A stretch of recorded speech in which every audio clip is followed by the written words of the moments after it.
Yeah, I think.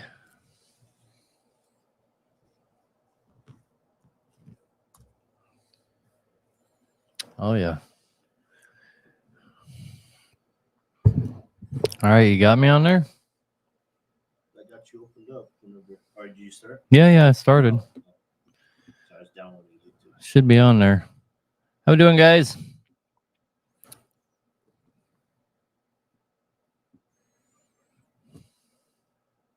Are we ready, Freddie? You're live on YouTube. Can you hear me? Yep. All right. Hopefully we can hear the caller too, huh? I'm sure we can if we can hear the roadcaster, right? So. I just heard you on. There's a little lag because you're right here in front of me. What'd you just call me? All right, man. Sounds good. Thank you. Oh, we already got a bunch of callers anyway. All right. Thank you very much. Yes, Have a good night, man. You too. Shout out to Bennett Media for showing up and setting this up for me again. Got a little different computer today. How we doing, guys? This is Hack Nation Live. I'm your host, Aaron Bennett. We do this every Wednesday night from 7 to 9 Central Time. If you're watching on TikTok, we encourage you to go over to YouTube or Facebook. You can hear the caller. It's much more interactive over there. Although I don't appreciate you joining us from TikTok. Love my TikTok followers for sure. But you don't get the full experience because you can't hear. Yeah, that was Titus. That's kind of funny. Somebody recognized who that was. So we're going to go ahead and get right into it. We already got callers. So if anybody wonders why I do this, we get inundated with phone calls throughout the week. You know, the girls that screen calls here and try, and help people and stuff like that. For every 5 calls we get, it might be 3 out of every 5 calls is just people that just want to ask me a question. And I would love to take the time to talk to all of them. And I used to, but I spend the entire day just talking to people about their problems with their trucks or life or who knows what, or a lot of other mechanic shops call me as well. So I decided to start doing this, if for no other reason than it gives, because I do enjoy this part of it, but it sucks up my entire life. And this gives an opportunity for the girls in the office to say, hey, here's a number you can call Wednesday, 7 to 9. And it's a good outlet for them to kind of push people off basically. But it's turned into its own thing, and I'm really enjoying doing it. And I really enjoy all the people in the comment sections helping me help people. It brings a whole nother dynamic to it. I mean, at the end of the day, guys, we're all in this together. We're all in the same industry for the most part. And I appreciate everybody that participates. So let's go ahead and take our first caller here. Callers were on the line here before we even started the show. So that's kind of cool. We got Nick with an international. I'm waiting to get on. Oh, you're on, buddy. Hey, how are you doing, buddy? How you doing, buddy? Good, man. What can I do for you? I got a question about the International LT 2020 and up with the A26 power plant from International, because they provide a full powertrain, engine, tranny, rear end warranty up to $750K or for 2 years after purchase.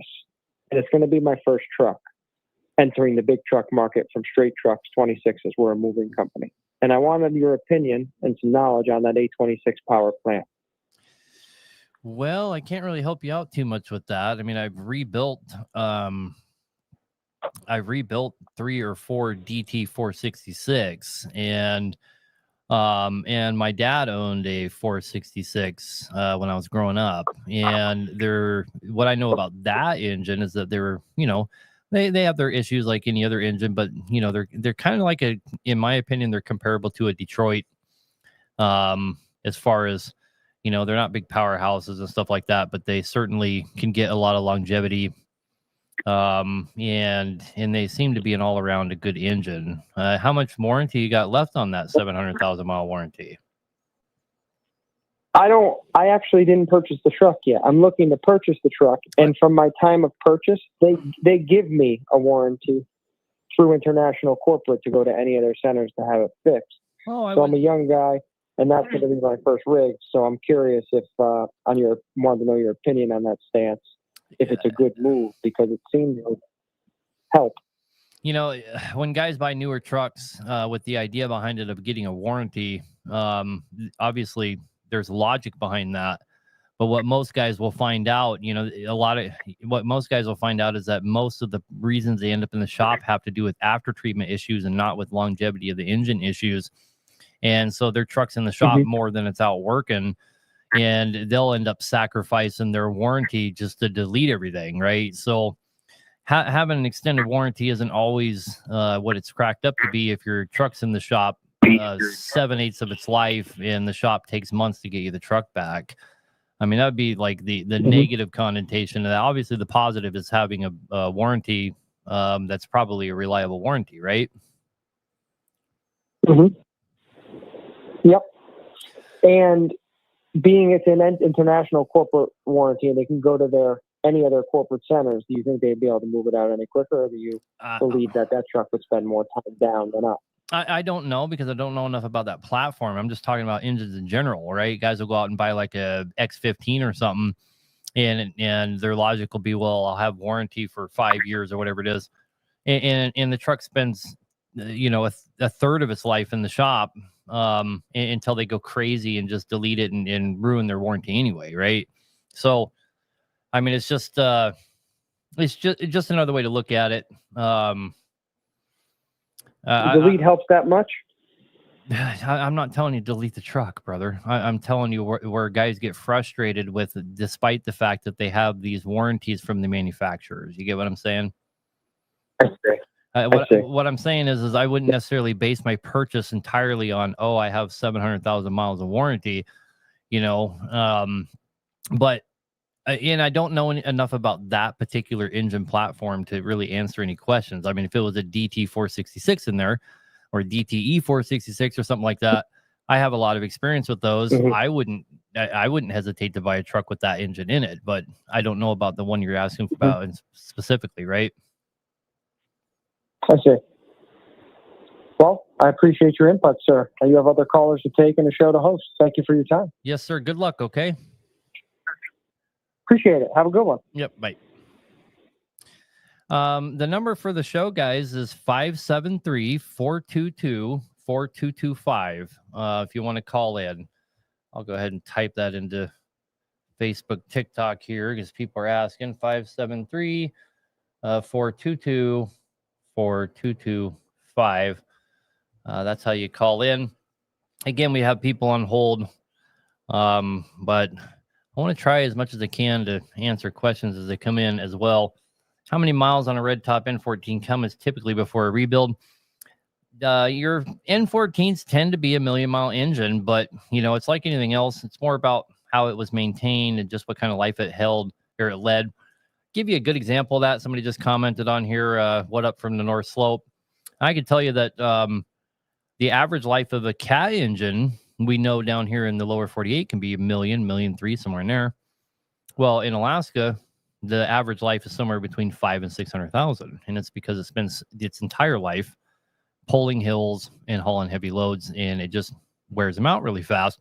The Cummins is like 400,000 if it's lucky, and it will literally just be wore out. So, a 1,000,000-mile engine, sure, but it always comes down to application. What are you doing with it? So, is an M14 a 1,000,000-mile engine? Sure, but any engine's a 1,000,000-mile engine if it sits in your driveway. So just something to think about. Okay, we're going to go ahead and take a caller. Hello, you're on the air with Hack Nation. How you doing, man? Good. How are you? Good, man. What can I do for you? Yeah, I got a question. Last year I bought a Mack with an E7 454. Previously I've had a 14-liter Detroit and a Cat that I loved, but I had to get rid of those and whatnot. This time I stepped into a 97 Mack E7 454, and I bought it from the first owner, believe it or not, with quite a few miles. I had receipts for all the maintenance, stuff like that. I had my trials and tribulations with that. Replaced the transmission. I am just wrapping up an M-frame on it. Well, a friend of mine is. And I just basically want to get your opinion on it. I know you talk about the Cummins and the Cats and the Detroits a lot. I'm curious what your take on the Mack E7. You know, the good, the bad, the sad, whatever it is. It's a 12-liter engine. I run heavy with it. I'm permitted for 102. I haul tanker. I am in upstate New York. So I do find some hills, but it's nothing, you know, not like Alaska roads or anything like that. Sure. But, you know, it works hard. It does good. But I'm just curious what the expectation should be for it. You know, I did a PAI in frame with the PAI, you know, high performance manifold. I replaced the turbo a month before the engine, you know, dropped the liner, or spun a liner, I should say, start leaking coolant between the head gasket. But, you know, it's all going to be done. I'm just trying to see if there's anything specific I should do besides what you've said on the previous videos and previous callers as far as, you know, break-in miles and anything that's maybe specific to Mack or anything I should know about it. It is my first Mack. I know a lot of people make fun of them, but it's been running real good, and I kind of, you know, getting to liking it, and I would like to keep it for a while, you know? I don't know a lot of people that make fun of Macks. My experience with them is very limited. I was only ever even around Mack trucks when during the 2015 oil collapse when we were in Georgia and South Carolina, and a lot of people had them there. Yeah, very peculiar engine to me. We've had a few come here that we've done minor stuff to, like we changed a fan hub on one and some other not, but I've never been inside of one. But they're a diesel engine like any other diesel engine. So as far as how you should treat it or break it in and all those things applies across the board. First thing, of course, is that you should follow whatever the manufacturer's guideline is. But that being said, probably the number one takeaway I think everyone should take away from what's the number one rule, like the one thing that you should take away from if I have a freshly built engine. The number one thing is not to let that truck idle for the first 10,000 miles. That's probably the most detrimental thing that could happen to that engine. Is if it got to the point where it wet stacked on itself, the odds of you ruining that new overhaul or at least dramatically reducing its lifespan is incredibly high. The number one thing you can do for any engine that has been freshly overhauled is not let it sit around and idle to the point where it can wet stack. And they have a propensity to wet stack when they're brand new. So the way to avoid that is just, I mean, like the worst thing you could possibly do is take it from the shop that you get it out of, go down to the truck stop and spend 13 hours in the sleeper with it just chugging away, right? You'll have a ruined engine before you can say what the hell happened.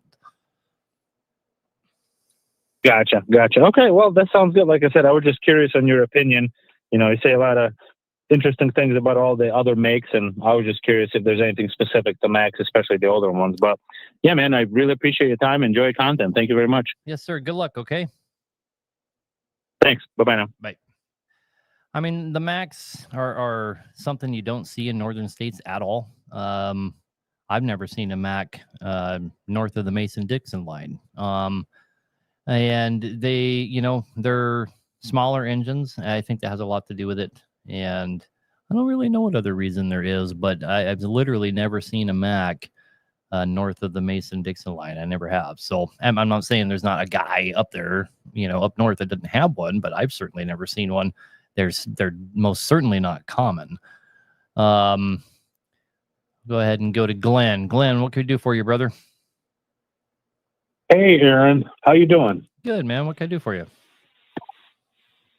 Well, listen, first off, I want to say thank you for doing this. Yeah, man. No problem. This is more for me than it is for you guys because so many people call me all week long. It's a way to escape that. I'd be honest with you. But I do enjoy it. Listen, I have an ISX-15 replacement engine in my truck. I had some work done, a front structure reseal, and it was a failure from workmanship, and my original engine ended up being trashed. So I have this replacement engine, which was a used engine, and as soon as we put it in, we had to overhaul it, put in liners, lowers, rings, cam. But the CPL on this engine is for a 450 my original was a 525. They put in my original ECM and they set it up to a 525. But I am kind of wondering, longevity wise, with the CPL for a 450. What do you think? I would have to have the CPL sitting in front of me and give them to the people that I give them to that break all those things down for me. But I am pretty damn sure that those two CPLs are not matching internals. Correct. Yeah, the CPL I have is for a 450. I forget. I didn't write the code down, but it's not a 5 1/4.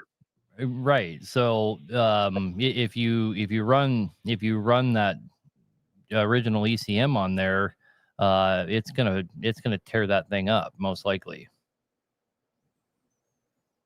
Okay, thank you. That's all I wanted to know. I appreciate your time because I was wondering if I should run it or maybe get rid of it. Well, put the EC tune it to the CPL that's in there, and then it'll be fine. Right, I but mean, I'll only have a 450. You know? I understand that, but at least you'll have an engine that stays in one piece. I'd rather have 450 of one in one piece than 800 horsepower all over the road. You know. I think I might just go. It might be time to just trade this truck in and go buy something else. Yeah. And you could, I mean, I'm pretty sure your piston crowns are different. That's going to be the biggest problem you run into there as far as, well, you could just, I mean, why the hell didn't you guys build it up when you had it apart? For that, a jump of a CPL, it probably wouldn't have been it probably just would have been different piston crowns. So the kit would have cost the same. And I believe it would have just been a different cam. But I could be wrong. Could have been injectors, a few other things. I never know till I send them in and find out. You know what I mean? I'm not that. I don't have that good a memory for sure. They did take the cam out of my engine because the cam in the replacement motor didn't meet spec. So they took my cam out, but I replaced the liners and the rings and the lower rods and main bearings. And obviously they cut the liners to whatever depth, but the pistons are the original CPL 450 pistons. I know that for sure. Yeah. No, you're going to fuck that thing up. Okay. All right, brother. Good luck. I understand. Yep. Thanks, Aaron. I appreciate it. Yep. Have a good night. You too. Bye-bye. Bye. That sucks. I mean, he was already there. And the difference in the price of kits between CPLs is negligible or not at all. Usually a CPL jump when it comes to the kit, the price doesn't even change. So that really sucks for that guy. They could have addressed that right then and there, and he wouldn't have had a problem. I mean, he already used his proper cam. Somebody on here says different injectors, and that's probably true, but he would have only been looking at purchasing different injectors. Yeah, that wouldn't have been too bad. But anyhow, if you guys are watching on TikTok, we appreciate you. Love you long time. The phone number is 573-422-4225. But if you want to hear the caller and be more interactive, you got to go over to Facebook or YouTube. We encourage you to go over there. I'm sure the good old trusty moderators in there are good friends at Worldwide. They kind of help us do all these shows by proxy. We do appreciate them, though. I'm sure they're doing a good job of telling you guys where to go. But anyway, and again, I appreciate the people in the comment section in YouTube and Facebook here. It's always a big help. I certainly don't know everything, and my memory isn't good enough to know. Even if I did know everything, I certainly wouldn't remember it all. So I do appreciate you guys. All right. You're on the air. Hello. No information for you. Hey, how you doing, Aaron? Good, man. What can I do for you? Man, I just got me my first Peterbilt, and I got a 3406E cat in there. I watched one of your TikTok videos. You were saying about the oil cooler, how they sawed up those oil coolers halfway in front of the engine, and there was no water flow on the back half of the engine. Yep. And I was just curious to see what I should do to rectify that situation. Should I run a line from the cooler to the back half of the engine, or upgrade the cooler? Well, you can't upgrade the cooler because you don't have the plating in the back, you know, unless you have a Okay. more modern engine, so you're kind of stuck, right? Um, Hmm. so all I do is I just, you know, you have plugs, pipe plugs in the cooling jacket back there. I just take one of those out, the very back one or the next one forward or whatever. It didn't really matter too much. And then I just run a line off of the back end of the oil cooler, which is going to be your, you know, that's going to be where the most pressure is at. And I just run a hose back there. You know, you can do sometimes I'll go down and spend the extra to have like a hydraulic hard line made. That's the most preferable way to do it. You know, if you don't want to have another fail point on your system. But sometimes if I don't have time to do that, I'll just run a coolant line. You know, put 2 barb fittings around a coolant line. I've done it both ways many times. The best thing to do is to put, you know, pipe to JIC, and then go have a line made. That's going to be the most reliable. I'm not going to cause myself a problem down the roadway. Right, correct. You think that's something I should take care of before I start going long hauling with this thing, or? Well, the water in number 5 and number 6 are static. I mean, it stands. Yeah. It just is what it is. You know, it's a known problem that Cat cured, but not until later. I even do it on the B model. Right, with a different block style. Yep. I do it on all the 5EKs and 6TSs and B models. I really won't let any of them get out of my shop without doing it. Okay. Well, that'll be the first thing I do then. Any other upgrades you think I should do to that thing to make it a long-lasting engine, good running engine? Use good oil and get a bypass filter. Okay. What do you consider good oil, sir? Well, I mean, full synthetic is the best oil, right? Perfect. But if you're not going to use full synthetic, then just change it more often, and nothing contributes to the longevity of the hard parts in your engine, like your valve train and all that, than having a bypass filter that takes it down to 2 micron and is constantly, constantly filtering your oil. I can tell you. Okay, sounds great, Aaron. All right, man. Have a good night. Yeah, I appreciate you, sir. Yes, sir. Thank you. Bye. Take it from a guy that probably sees more engines in the United States come through his shop than anybody else. Engines that have bypass filters on them, even more than spinners, and I do love spinners, but bypass filters, they can't be beat. They can't be beat for what your valve train and all your components look like, your bearings, all of those things, how they look on trucks that have bypass filters. Would convince anybody, if they had an opportunity to see it time after time, that they're worth their weight in gold. What's the difference between a 2-stage and a 3-stage head? Question from Facebook here. Your 2-stage head has incanal exhaust valves.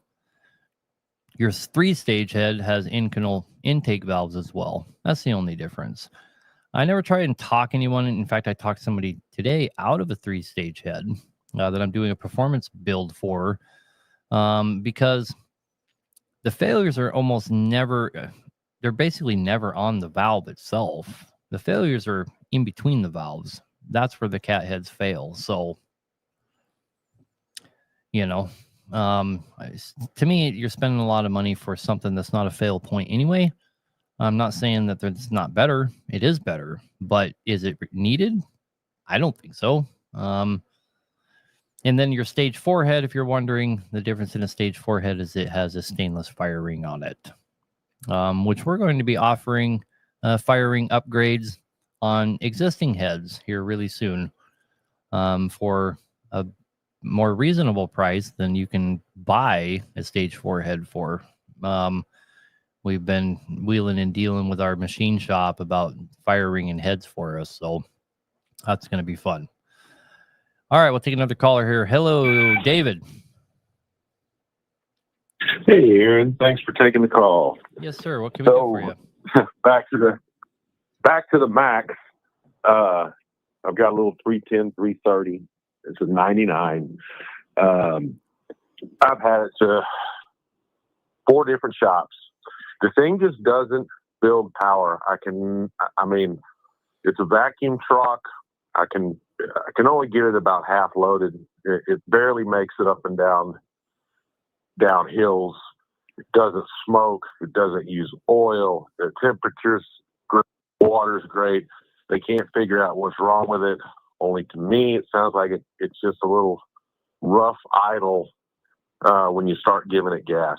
Almost like a Jake brake in reverse is the only way I can describe the sound. But everybody says there's nothing wrong with it. There's no leaks. There's no nothing. I mean, I've replaced the turbo on it. That seemed to help a little bit. But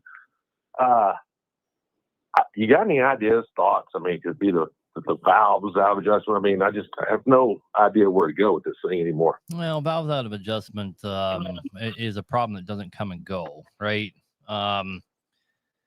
That's a consistent problem. It sounds like you have more of a come and go problem when you're trying to use your power band and stuff like that. At least sounds like what you're saying to me. And of course, again, I don't have any experience. Well, yeah, I don't have any experience with that particular engine, but what you're describing, if you had told me it was any other engine, I would tell you that you have an injector problem. even without any kind of smoke or anything. Oh yeah, 100%. Okay. Yeah, because nobody's ever pulled the injectors. It's got those little electronic, injectors on it. I don't know if they've ever pulled any on it. And all they can tell me is it's getting the right amount of fuel pressure. But that doesn't mean that wouldn't necessarily mean that that don't mean nothing. One's not firing. Right, one's not firing. If you had told me you had any other engine, I would have told you have an injector not firing. And I don't see how that Mack's any different. Yeah, I wouldn't either. I don't think anybody's ever put any kind of how do you read those each individual little boxes? I put meters on them, but I don't know. If there's not, okay. I don't know, because I've never been inside of a Mack with a computer or anything. I don't know if you check them with a computer, if they're like an N14 on the old 99, if you can unplug them. I'm not even sure how they get their power. I don't know, but I'm sure there are guys out there that do know.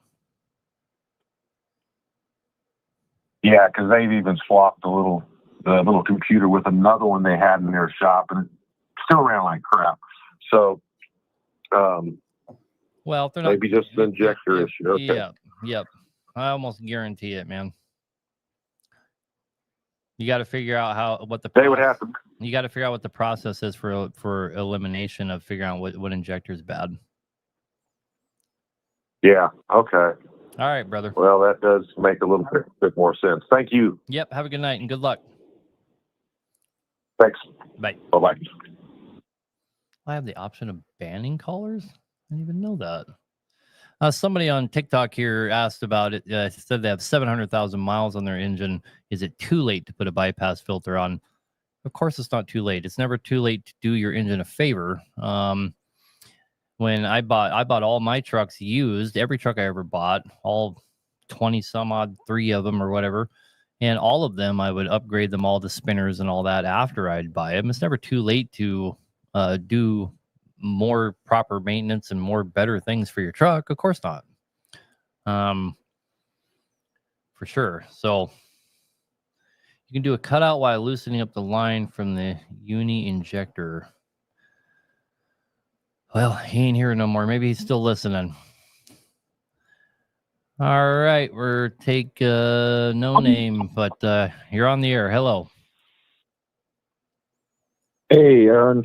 Can you hear me? Yeah, man. Go ahead. Hey, appreciate all the videos you do. Appreciate all the information. It's a big help. I learned a lot from you already. But hey, February I bought a Pete with a C15 cat in it, and I noticed every time I park, I'm getting oil drips out of my breather tube. I run a Schaefer's synthetic blend mix on my oil. Should I be concerned or just keep adding oil and keep running until she blows?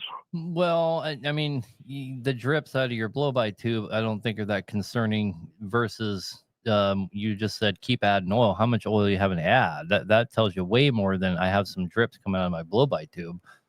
How much oil do you put in it in between your oil changes?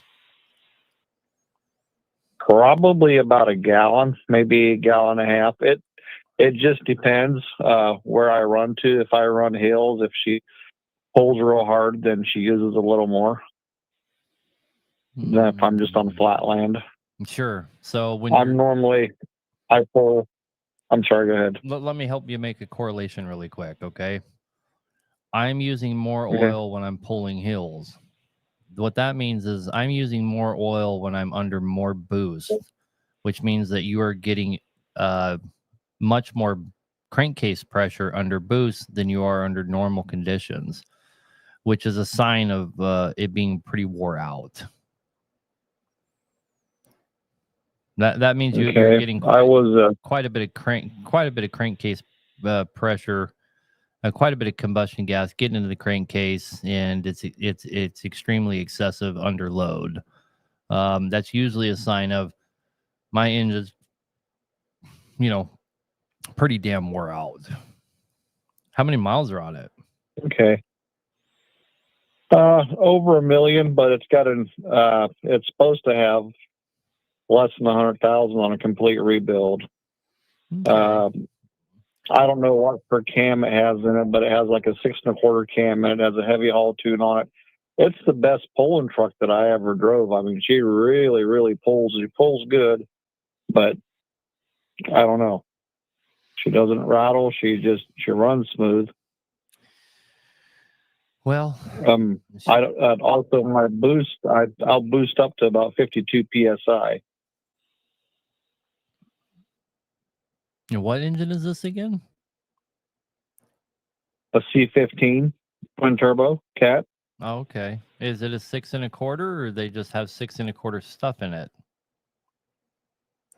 I don't know. I tried to get a hold of the guy that actually built it. He was employed by Cat, and he would do engine work on the side or in the evenings, and he built it. Some 78-year-old guy owned the truck before I bought it. He was very well taken care of, and he was very particular on his engine. So I'm assuming that he wouldn't waste his money, or Sure. You know how it is. Sometimes if something's wore out, you get lied to just so you buy it. Right. So what I would try doing first of all is changing your oil. Right. Like we see a lot more oil consumption on guys that run mobile Delvac than say Rotella. The other oil, some oils are quite a bit thinner, especially when they get hot. Running that semi-synthetic, you might be thinning out really bad, and it's making it into your breather tube, and you might not have a problem at all. Somebody on here said 1 gallon in between a service is completely wore out. I think you're crazy. That's not the correlation I made. I didn't make a correlation that it might be wore out because you used a gallon of oil. You said that it uses almost double the amount of oil when you're pulling hills, which is under load, right? So if your oil consumption becomes substantially more excessive under load, and in other words under heavy boost, that means that you have quite a bit of gas escaping past the rings under heavy boost, and it shouldn't be doing that, especially on an ACERT. It's designed to get up there 50 or even 60 psi. So if your crankcase pressure is becoming so high it's pushing an entire extra gallon or half a gallon of oil out just because you're pulling a hill, that is a sign that there's something wrong. You could have liners, that didn't get broke in properly or something. They might be glazed over or something like that. That's why I'm making that correlation for this Facebook commenter's clarification here. But, first thing I would do is try changing your oil. I mean, if I had rebuilt that and you were calling me and telling me about this problem, the first thing I would suggest is change the oil, monitor it. And if the problem doesn't change, then you can start looking at maybe you do have a problem. Okay. Yeah, with the synthetic oil, I do about 15,000 miles on my oil changes. Okay. The oil is designed to go 25, but I'm sorry, I'd rather change it a little early and Sure. and not completely, run the life of the oil out. It's just too hard on the engine. Well, and your No. your filter's certainly not rated to go that far. Exactly. Now, when you were saying earlier about that filter, were you talking about a filter bypass Yep. or a filter delete? Bypass.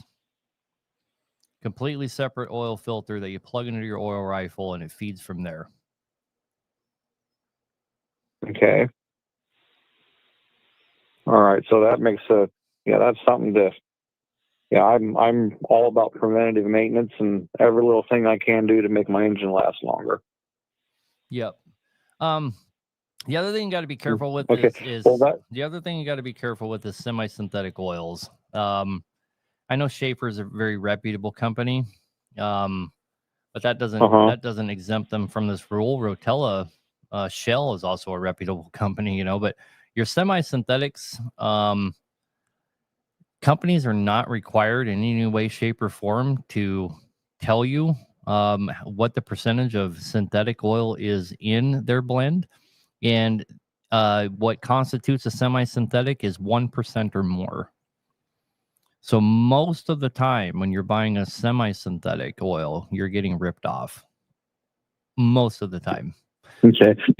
AMSOIL is the only company I know that openly tells you that their semi-synthetic is a 50% blend, which is awesome.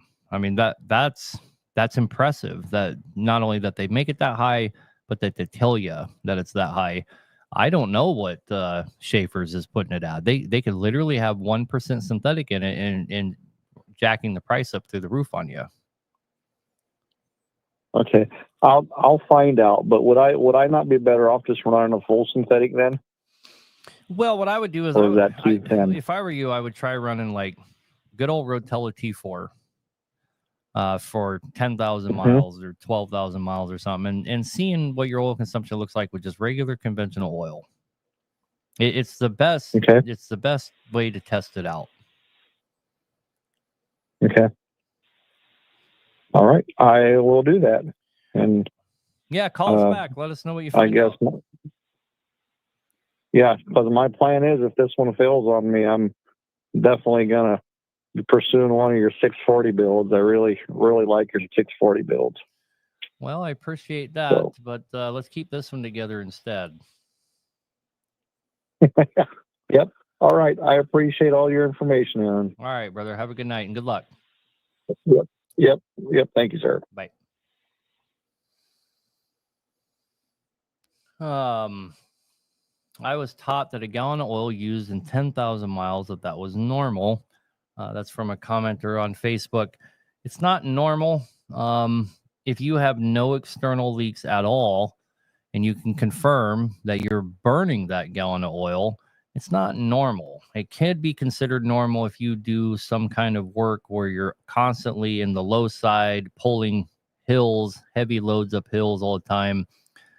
Because the more boost you have, the more you're going to get around the rings and put pressure into the crankcase, the more oil you're going to consume.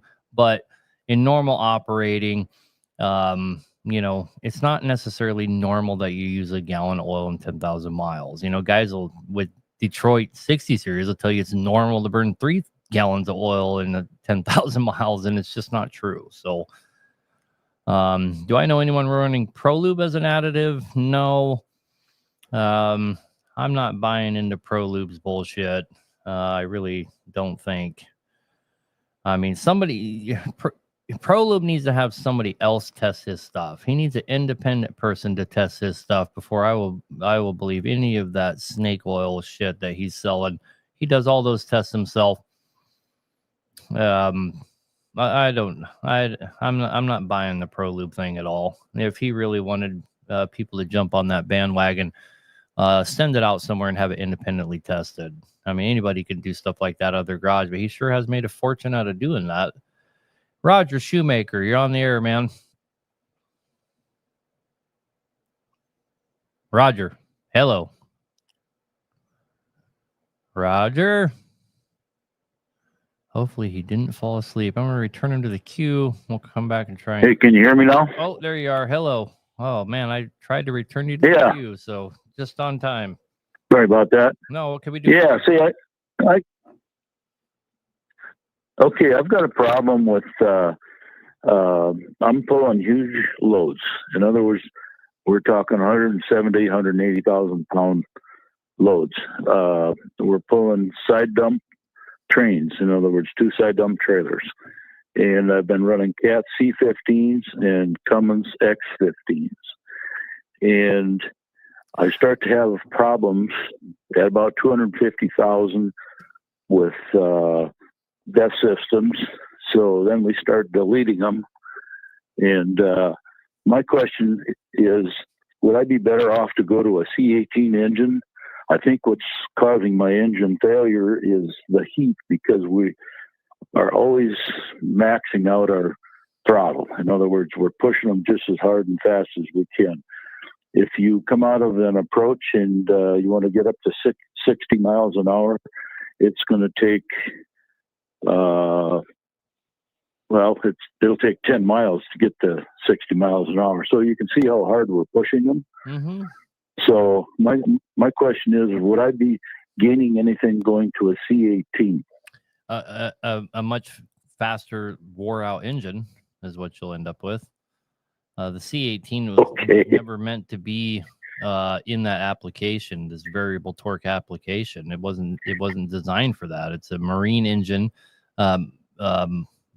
more often than not. It's not meant to be at all these variable torques. And here's the thing, man. I'm not downplaying what you do with your trucks, but up in Alaska, you're pulling the steepest hills in the United States. There's no question about that.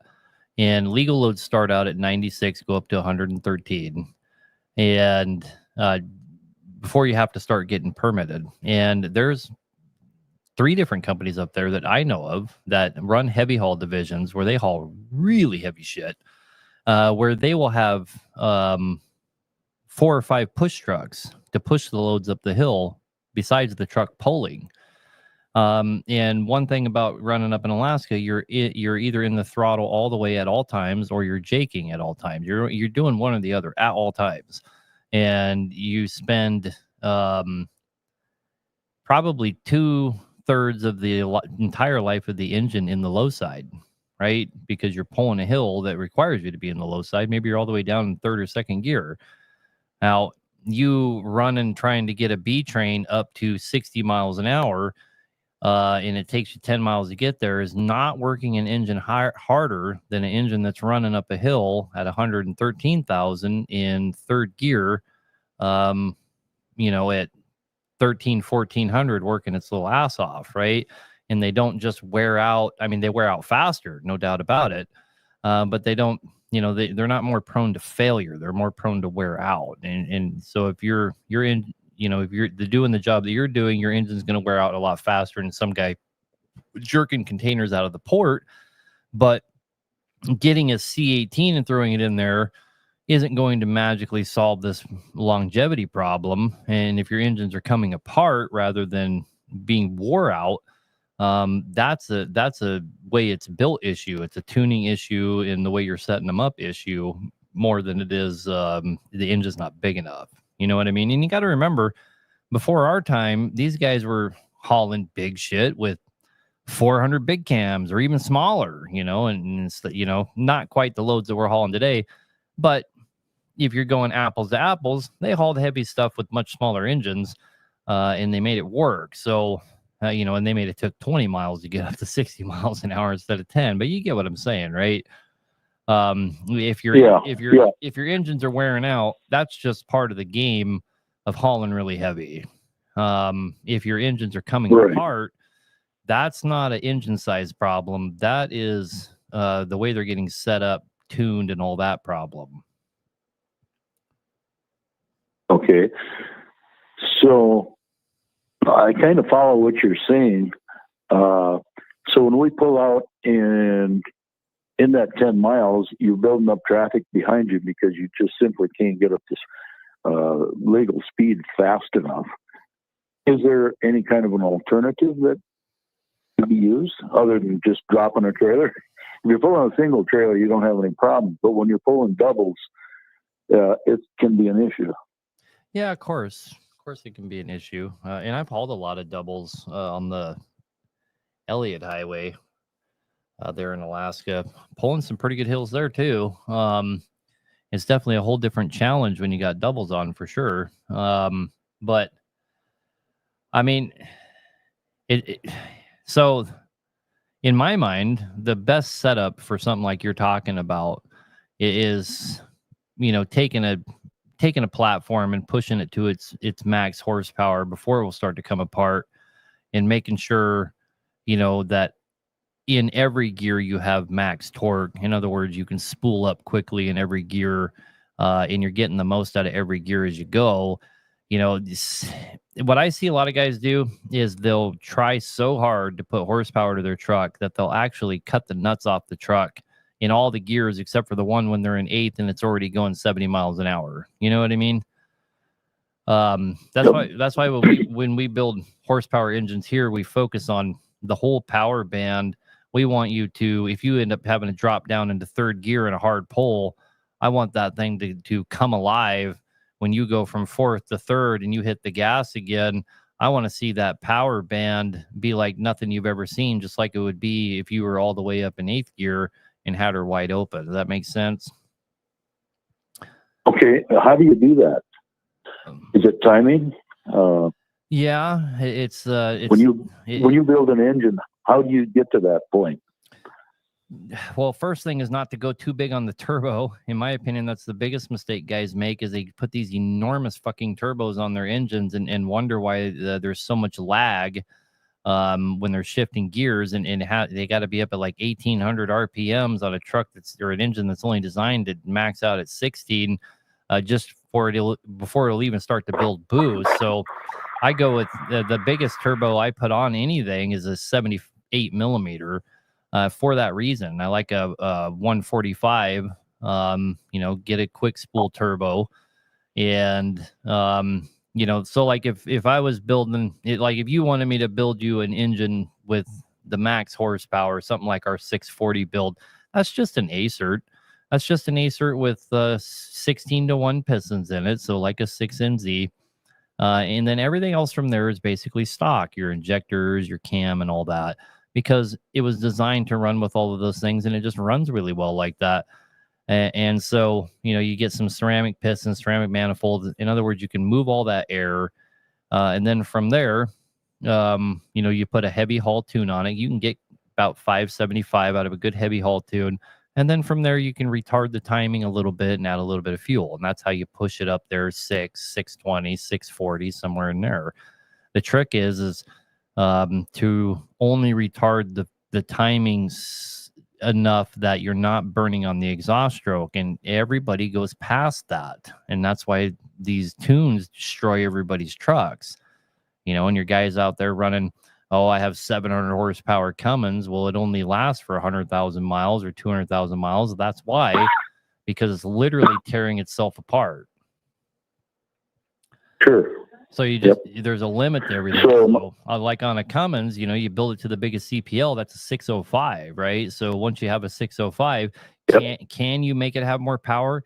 Yes, but it's very limited. You can get that thing up to about 630, somewhere in there, and then you're done. And if you don't stop, then I'll see you soon.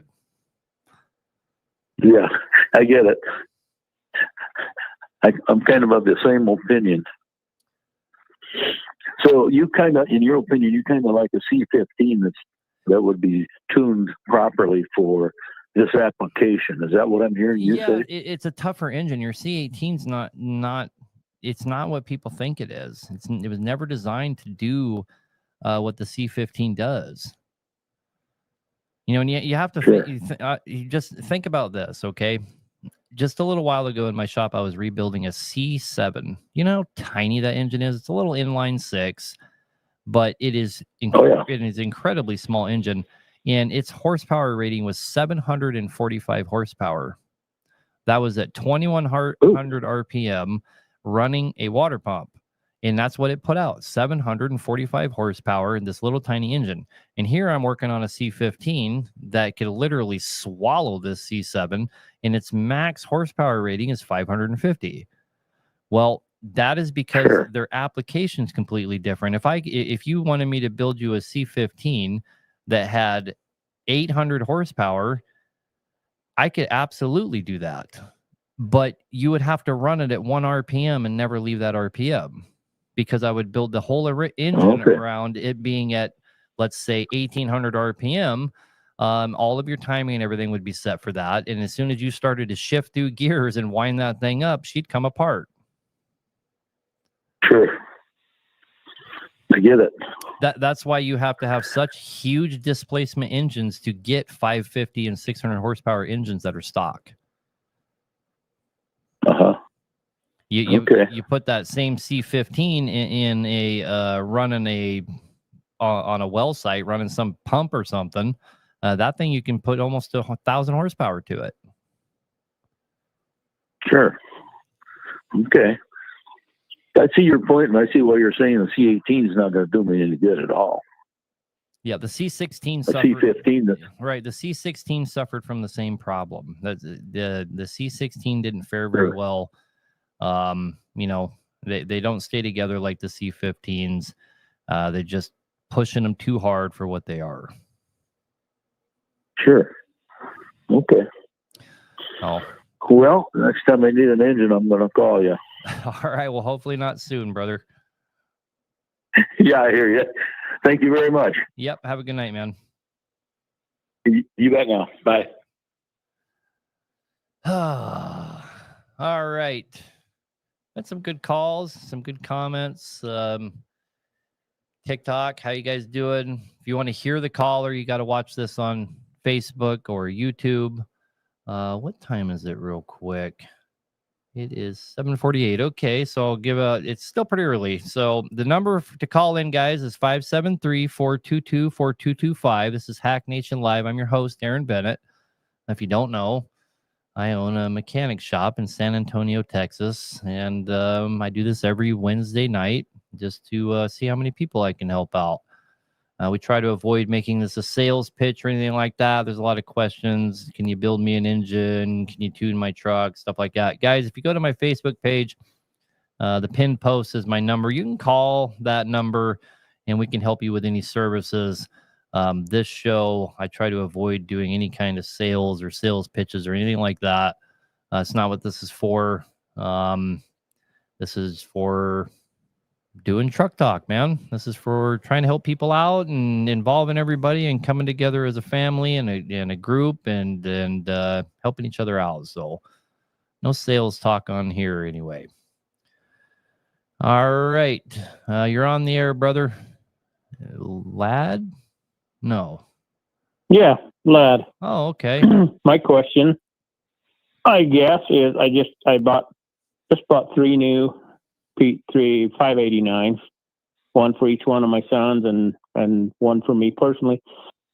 Can't get a straight answer from anybody on what oil to use in those. I run a full synthetic and change it every 10,000 miles. But when I Google what Cummins wants, they say premium blue Valvoline.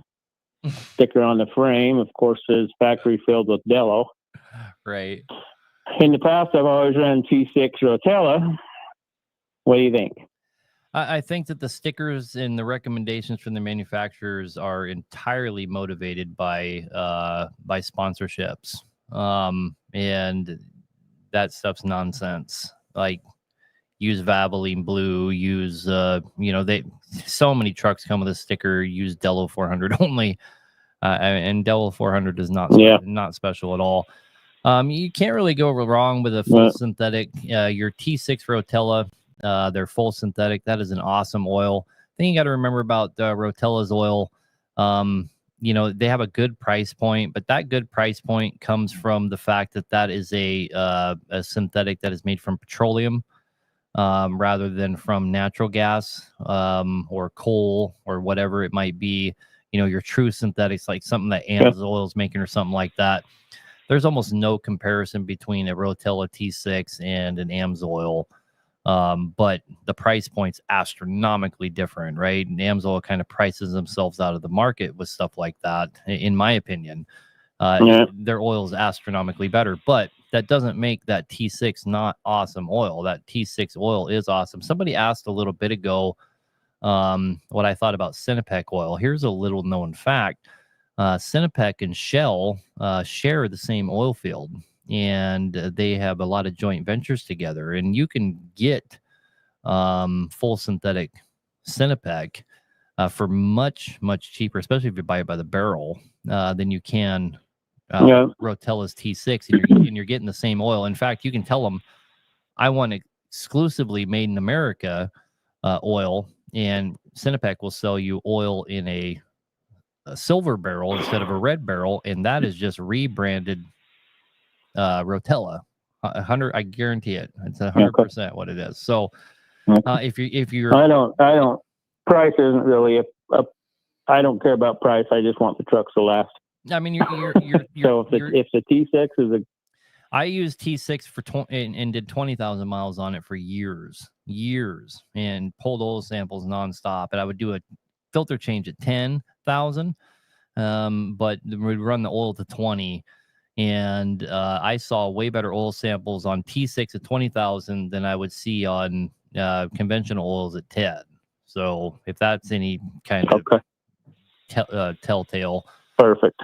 But I also tell these guys, go ahead. I was also running spinners on everything though, as well. So, centrifuges. So, I felt more comfortable taking out the 20,000 miles. I mean, I know if you put a bypass filter on there, I would totally take it to 20,000 miles and not even sweat it. Okay. My other policy is keep them between 1,400 and 1,600 RPM, and any idle time at all, bump the throttle up. Yep. Good policy. Yeah. Or can that engine run a higher RPM? Yeah, that cat can run lower. It can go 1,200. They're X15s. Oh, X15s. No, your X15. It doesn't hurt. Brand new truck. It doesn't hurt them at all to go. They're meant to run a higher RPM. You're bringing those things up to 1,800. You're not hurting anything at all. In fact, you're probably doing them a little better by bringing them up there a little bit. That's where they really get into their torque band. If they're X15s, I wouldn't limit them to 1,600. No way. They're 1,800 RPM engine. No problem, for sure. Okay. But yeah, what about on the lower end? On the lower end, they don't. Your Cummins engines don't like to be lugged down, brother. 1,400. They don't like to? No, you're probably spot on 1,300 on the lower end, but I think they'll pull hard way down there, but I don't want to. Yeah, I know. Lug them to death. But they don't, they ain't like a cat where you can just hang there at 1,100 and top out a hill and boost out to 60 pounds, 60 pounds of pressure, and she'll stay together for you. I also have a 6NZ that PDI built for me. Should I run that same oil in those T6 1540 or? Yeah, a guy's asking on Facebook. Or in that. I want to answer his question at the same time. He's saying, "What about my older engines, 855 and 3406?" He's probably talking like a E model or something. There's no engine too old to run synthetic. And there's no engine that you can put synthetic in that it's magically going to do something negative to it because you put synthetic in it. That's a huge misconception. It's like, oh, it ran conventional its whole life. You can't switch to synthetic now. It's not a living organism. You know what I mean? You're right. And this one has 100,000 miles since they built it, and it's had synthetic since. So sure. But let's say you had an old E model that it's 20 years old, that's only or 30 years old, however old they are, and it's only ever had Dello 400 in it. Switching to synthetic is not going to have any negative connotations at all. the seals are all going to go bad. That's all nonsense. You're just putting better oil in it. That's all you're doing. Your synthetic. And sorry, go ahead. Been told not to run the 1540 in the new X15. Is that nonsense? So I think they are calling for a 30 weight, aren't they? 1030. Yeah, 1030. Yep.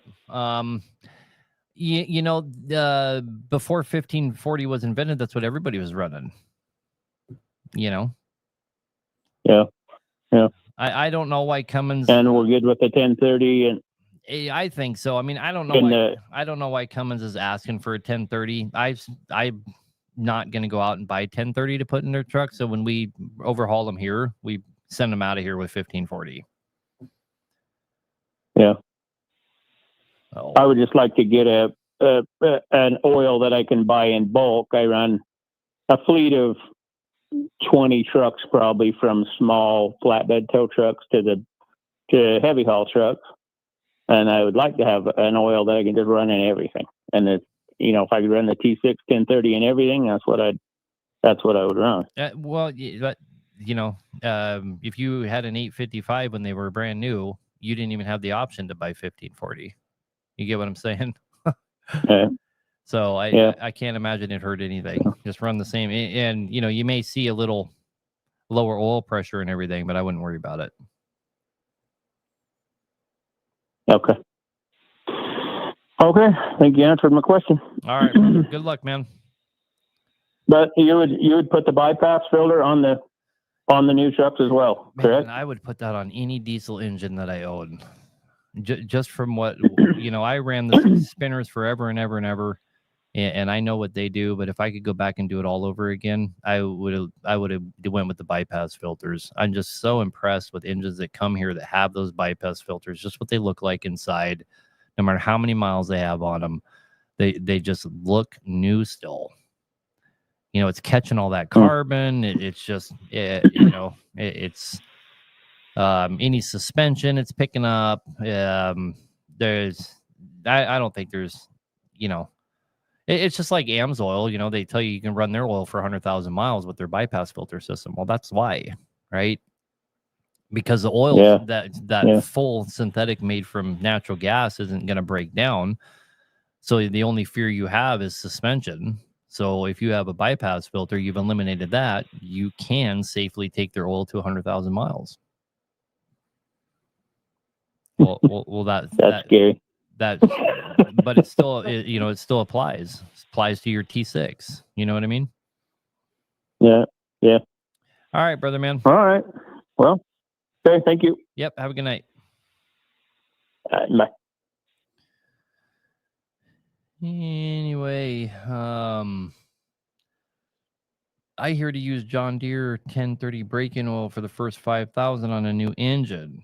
I do use John Deere's break-in oil. I'm in process of trying to develop my own break-in oil. I'm in talks with 3 different places about that. Hopefully we get something going here. But a break-in oil, guys, if you don't know what a break-in oil is, all a break-in oil is a low moly, high zinc oil. And I would not agree at all with using it to 5,000 miles like the commenter here in Facebook suggested. It's more of like the first couple 100 miles type deal. It's very low moly, very high zinc. It's not an oil you want to be putting 5,000 miles on. That's for damn sure.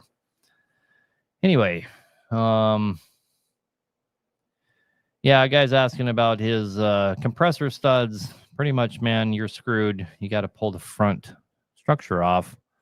It's not the end of the world, but to change those out, there's no way around it. You got to pull that front structure off and beat them out. All right, Cody Cook, you're on the air, brother. Yes, sir. How you doing? Amazing, man. What can I do for you?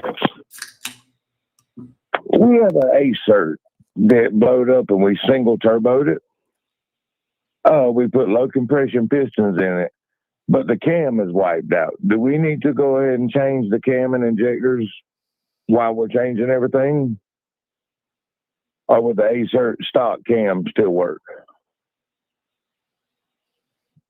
Ooh, I guess I don't understand. Do you mean like change? we built ACERT. You mean like change? I got everything you're saying, but I guess what you're asking me is, should you change it to like a 6NZ cam? You should stick with, and that. Yes, sir. That comes down to the tuning that you're doing to this thing. Is it still a ACERT ECM? Did we just delete the VBAs and we still have all the ACERT programming? If that's the case, then you need to use the stock ACERT camshaft. It's got a tune on it. We didn't put it on there, but it does have a pretty hot tune. But we took the actuators off. Right, but that's not really answering my question. My question is the tune that was put on it, is it an ACERT tune? Yes, it should be, because it was still a twin turbo when we bought it, and then when it blowed up, we single turboed it. So it should still be an ACERT tune. So you got to stick with the same cam and same injectors, or you're going to have some major problems. Right, because we built it one time and then it blowed the head gasket, which we had a big turbo on it, and we went with the low compression pistons in it, and an injector tip broke off last week, and kind of destroyed the motor. Sounds like so we were building it back with low compression pistons. Sounds like you need to go after the tune on that thing and put something else on it. That tune's fucking that thing up, and I don't think it really matters what you do to it. That problem's not going away until you have somebody that knows what they're doing get into that computer. So change the tune. Oh yeah. Well, we will definitely do that then. All right, brother, man. Well, good luck with that thing. Thank you very much. Yep. Have a good night. So, got 4 more callers on here. We'll get to you guys. Just hang on. Matt Whipple, who's a good friend of mine, hauled a lot of bees for me. As long as he was available, he was the only guy hauling my bees. He said, "What are parts prices doing? Are you still seeing prices go up on hard parts?" No, prices are not continuing to go up. They've leveled off. The thing, there is a I can't even say the word. Moratorium. I don't know how to say it. There's been a pause on the tariffs. Now, you guys have to understand there is no deal. They do not have a deal on the tariffs. They have a pause. And when they did their pause, we left 20% stacked on there. So we're at 30%. We were at 10 before. We're at 30 now. The price is still up quite a bit from what it was before. To give you an example, a cylinder head that I was paying $36, $35 for is now $41, $42. And that is because of that 20% increase that is still there today. But prices have leveled off. We're not having to go back and check every 5 days. We don't have to re-quote you every 5 days. So they have leveled out. They are still quite a bit more than they used to be.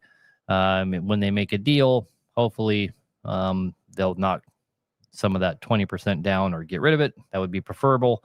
And we should see the price come back down and level out to where it was. But the prices are still up quite a bit from what they were. And again, guys, they don't have a deal. I know our administration currently likes to spin it that way. They want to spin it like China gave in or whatever it is. That's all nonsense. Right now, they just have a pause on everything while they negotiate, and it may go right back to having a little war with each other. It's just on pause. So tariffs, they are what they are. They're 20% higher than they were before all this started. So you do see an increase in everything across the board. And again, a lot of guys just don't understand the way the global economy works. That makes everything go up.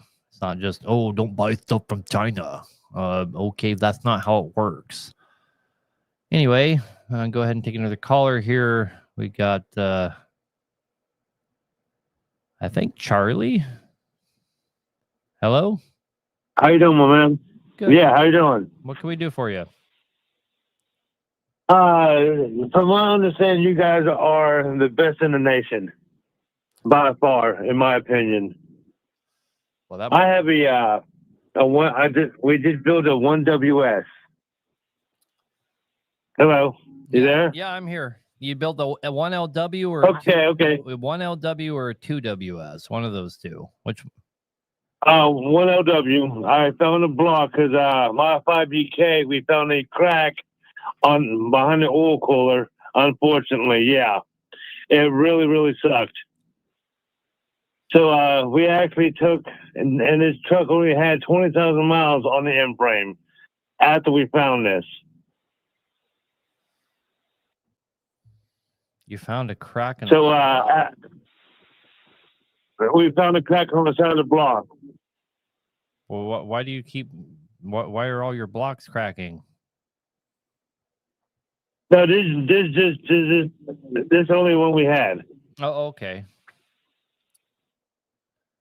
So we took everything out of the 5EK that was only 20,000 miles and put in the 1WS. Okay. So what we did,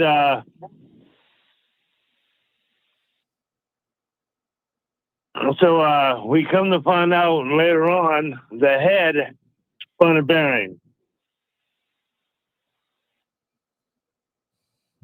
Okay, I'm with you, man. So we found a spun cam bearing on the number 1 journal on the head. Okay, so what can we do with that? Throw it in the dumpster and put a new head on it. Okay. So the thing is if you rebushing it, if you've spun if you've spun a bearing and you go and try and rebushing it, it will spin again because the housing that holds it's been compromised. So unfortunately, and it's not worth trying to go to a machine shop and trying to line board again. It's just too big of a shit show. You got to get a new head for your 1LW. Okay. All right, brother. Sorry. Thank you, sir. All right. Have a good night.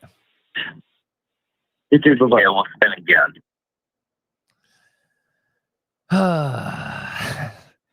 Yes, we know it's a 1LW, guys.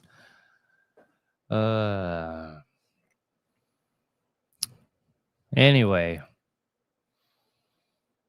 I'm mainly worried. I'm not worried about the tariffs right now as much as I am about the oil field. God, man, if you're in the oil field, brothers, find something to do quick. You will not have a job very, very soon. Such a shit deal. So dumb. Doesn't need to be that way, but, rich people getting richer. So if you're in the oil field and you're in trucking, find something else to do. You're not going to have a job soon. It's really such bullshit. Anyway, Nicholas, you're on the air, brother. How's it going today? Good, man. What can I do for you? You got a 1WS as well? No, I got a 3406C. I'm just teasing you. Go ahead.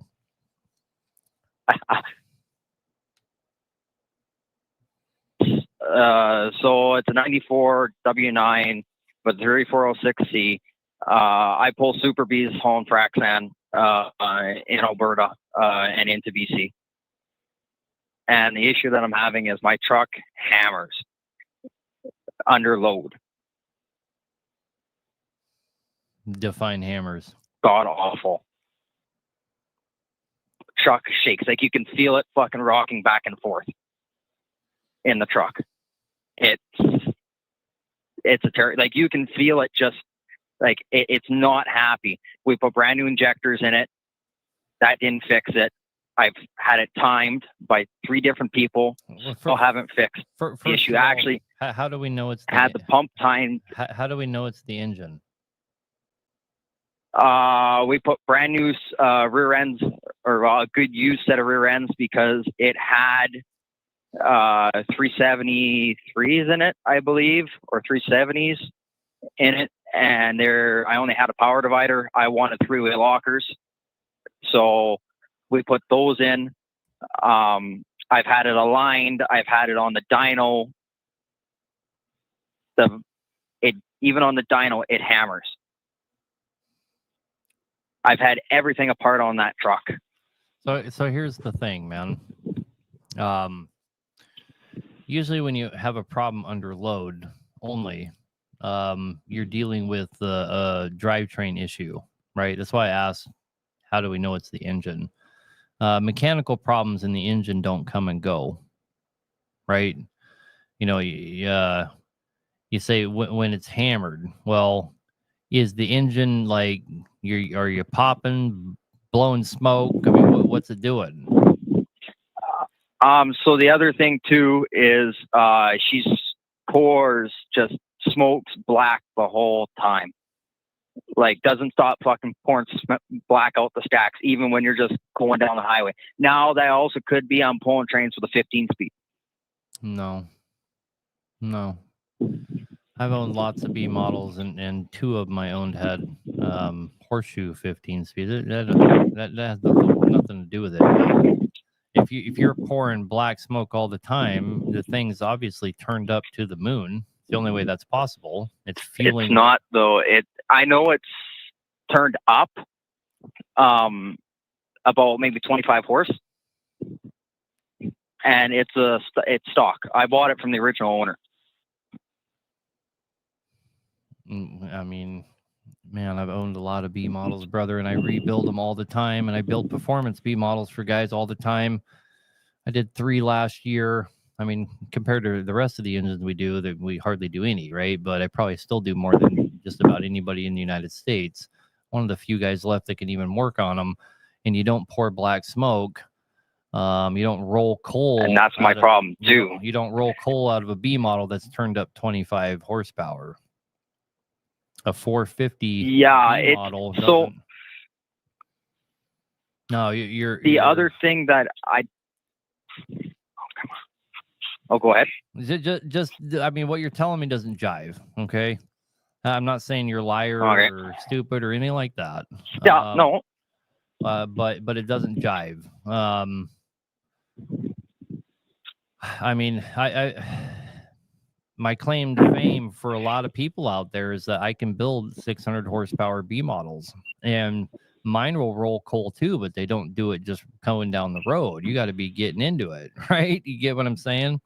So the only way you could be rolling. No, I know exactly what you're saying. So the only way you could be rolling coal that hard is if you have an air restriction problem. If it's not turned up, like you claim, and you're certain of that, and you're rolling coal that hard, you're not building boost, or you're not getting airflow for some reason. She builds about 27 pounds of boost on a stock turbo. That's. I mean, yeah, that's not enough. What is normal for a B model though? Like, because it's been like that ever since I bought the damn thing. I mean, bone stock, yeah, that wouldn't be alarming, but you know, you're turning it up. First of all, it's got to be turned up more than you're saying. And you're only building 26, 27 pounds of boost or whatever you said there. I mean, when I get done building the B model, they build 40 pounds of boost, 38 to 40, you know, and they're just shitting and getting, and they'll roll some coal too, but you got to be, that's when you're, you know, easing into your next gear and putting it to it. You're going to roll some coal, but it will clear out. If yours is rolling coal all the time, you got some serious problems. You got a fueling issue of some kind. No, I've been told by a few people that it could possibly have a cracked spacer plate, causing it to hammer. Is that a possibility? No. No. And I still don't. I mean, it's kind of hard to diagnose this problem without seeing the truck. That's the thing, right? I mean, I suppose, but it's really the problem I'm having helping you diagnose your truck is it is just everything you're describing kind of conflicts, right? So it's hard to nail down what you could have going on. If you're, so your timing advance is those engines operate a lot like an old naturally aspirated gasoline engine with a carburetor. And it senses how much boost is going into that thing via a hard line or a soft line. Most of the time when you're having performance issues and she's smoking really bad, it's directly related to that. It's not sensing how much boost it's getting. And now that line is going to come out. That line's going to come out the back of your pump and go into your intake manifold. Yes. Yeah, I know what line you're talking about. Right. And if you're only knocking, and somebody just pointed out something on Facebook, and I think there's probably some validity to what he's saying. If you're only knocking, and this pairs with what I said earlier, where mechanical problems don't come and go, right? So if you're only knocking when you're getting into it,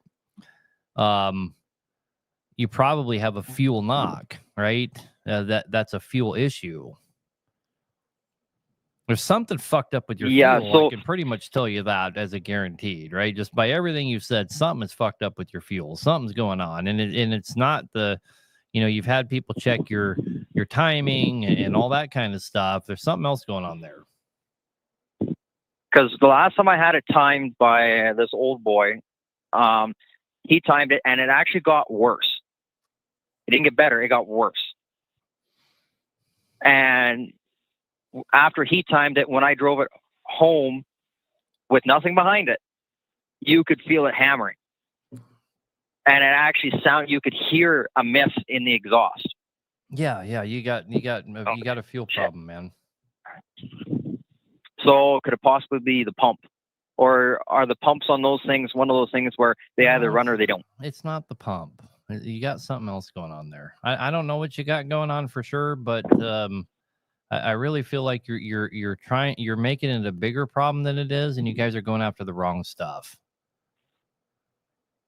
Because I've been fighting this truck for 6 months now, trying to figure out what's wrong, that I'm on the verge of actually going to buy another motor to stuff in it so I can get my truck back on the road. Well, or sending that motor to your 600. That's a good question right there. What are your EGTs running? What are your exhaust temps? Oh, on the Kenworth gauge there, it really doesn't move. It pops up to about 200 and stays there. That's not even realistic. I don't know if the gauge doesn't work properly. Yeah. It's been like that ever since I bought it. My 60 series does the same thing on the gauge. Then they're not working, but I don't know, man. My guess is that but also, sorry, go ahead. Also too, like I'm working the snot out of that thing, right? I'm pulling, fully loaded trains for hauling 44 ton up the hills with a 15 speed, right? That thing's working its balls off. That don't matter. That's not the problem. That's not the problem. I'm not trying to insult you or anything, but I'm trying to keep you from. The mechanics that are helping you are not doing proper troubleshooting. That's what's going on. It's probably because they're all red fag certified or whatever those Canadians are, and they don't have anybody that actually learn. They have to have enough schooling or whatever. They don't know what they're doing. Well, find someone down here who actually knows what they're doing, and that's just like you said earlier. It's finding someone who knows what they're doing with these old motors is the issue. Right. But so you got to get it somewhere where somebody knows what they're doing, man. Because you got something pretty simple going on, or the engine already would have come apart on you. And it sounds like it's a fuel knock. You shouldn't be smoking like that. And if your engine's getting worse when people are retiming it for the pump for you, then it doesn't matter how old that person is. You start out by saying old timer. It don't matter how old they are. It matters if they know what they're doing. Yeah. Well, this guy supposedly knew, but he doesn't. I was told that he was he obviously doesn't. Right. That's all you need to know. He doesn't. Yeah. All right, brother, man. Good luck with that one. The other question I got for you is I got a C15 6NZ in my Falling Star. Ideal range to rev that truck to pulling trains. I bring it up to 1800 usually. Too high, or is that like? I mean, you're not going to technically ruin it.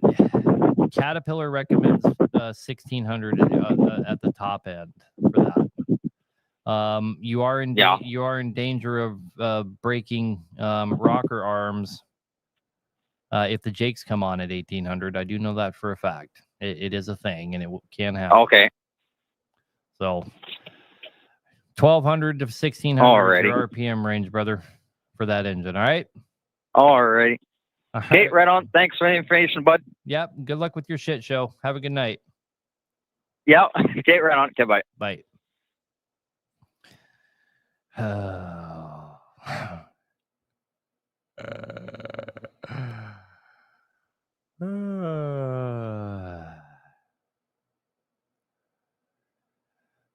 You know, we get a lot of Canadian trucks. I was pretty surprised when we moved to Texas. And when we were in North Dakota, we got a lot of Canadian trucks. I'm sure you can imagine we were right by Canada, but and we were up there at the top of North Dakota too. But it surprised me here in Texas. We get a lot of Canadian customers that come all the way down here. But the more you talk to Canadians, the less surprising it becomes. And it is my opinion that the reason you're apples to apples Canadians mechanics are shit mechanics, in my opinion, and not all of them, of course. Don't get anybody's panties in a bunch. But by and large, a lot of them are not that great. And it's because of just the way the government is involved in all of that. You know, you have to be certified. You got to have this you have to have this certificate to be a mechanic. And then everybody is an apprentice. They're not allowed to do this. They're not allowed to do that. It's basically like if every mechanic in the United States had to go to college to learn to be a mechanic. And we all know how that would turn out, right? And I really think that that's the underlying problem with your mechanics in Canada. And then on top of that is, since, you know, they set the bar of the government being involved in that, now every person charges a premium because they're Red Tag certified. They're the only one that can actually work on your truck. It's illegal for other people to work on your truck. So they can charge whatever they want. And so what they pay in Canada compared to what they pay here, Canadians will save a fuck ton of money coming down here to have their work done. Anyway, the government fucks everything up. All right, next caller. Here we go. Josh, what can we do for you, brother? Hey, boss. I know there's a lot of oil questions going around today, so I'm going to throw one at you as well. You know, probably already been discussed. I got it a little late, though. But I got a C15 ACERT. I bought this truck, got it for a hell of a deal. Has 1.5 million on original miles on it. Runs great. Consumes about a gallon of oil. But I was thinking about switching to synthetic. And a couple of my friends are like, don't do it. Leaks are going to pop up that you don't see now and stuff like that. I was wondering, is that true, or should I switch, or should I just leave it? They've been running C4 on it. That's not true. Not true. No. Yeah, because they were like, "Yo, if you do that, you're gonna get leaks popping up that you haven't seen before." That's something that people say all the time. There's no validity to it at all. All you're doing is changing to a better oil. And I saw part of your question, you know, when you were in the screening there, was about Lucas oil. What were you going to say about Lucas oil? Yeah, I was going to say Lucas. So what would you recommend? How many? Like I used to add just a gallon with 9 gallons of oil. Is that what you would do, or would you add? Some people say add 2. So I was going to see. I mean, what's the recommended. You know? The problem with Lucas oil, and there's not a lot of problems with Lucas oil.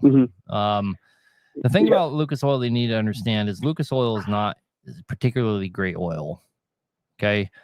You're basically taking a 90 weight oil and putting it in your engine. And there's really not a problem with that. With the benefit you're getting from Lucas Oil, though, isn't that you have this high grade, good additive package where you're boosting your entire additive package of your engine. It's not doing any of that. It's not even great oil. What it is he has the manufacturer Lucas has a patent on synthetic polymer for oil, and the only difference between that and a natural polymer is you cannot put it in an application where there's gears, because the gears will slice the polymer and it becomes worthless. And so Lucas Oil outshines all the other oil additives because it can be in an application where there's gears and it will bend instead of break. And so your polymer stays intact in it, and it does what it's advertised to do. Or if you ever went in and turned a wheel with 10% Lucas in it, and the oil obviously makes it up to the top, that is a real thing, but the problem is with Lucas Oil is most guys use it because they have heavy oil consumption, and it does a very good job of helping with oil consumption. But what you're doing is you're putting a band-aid on something that you need to be addressing it, and it starts to lie to you. So you do 9 gallons of conventional, a gallon of Lucas, and then you burn a gallon, you do a makeup gallon with Lucas. Now you're at 20%, which is totally fine. But now you've slowed down your oil consumption a whole bunch, but you're really masking the problem. And the problem is combustion gas going into the crankcase, degrading your oil. And Lucas does nothing for that, right? It does help you get oil to all the places that it's supposed to be. But that oil, I mean, who cares if you're getting oil where it's supposed to be if the oil's lost all of its viscosity and it's fucking garbage.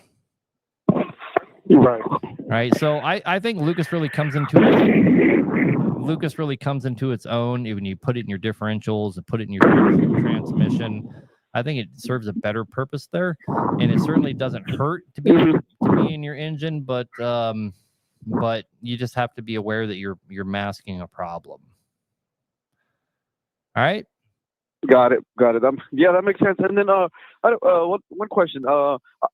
You guys were talking about Cinepec, and that's when I joined the call. The T700, is that the oil you were talking about? Oh, I can't remember what their nomenclature is. I've been using their oil for years and years and years. I mean, I don't know. I think it's their T700 is their full synthetic. Their full synthetic's badass shit, man. And it's very affordable. Yeah, that's what I'm thinking about getting. So perfect, man. That's all I had. All right, brother. Have a good night. Thank you. You too. Bye. I use Rex oil now. It's entirely made in the United States. Here's the thing you guys need to understand about oil, though.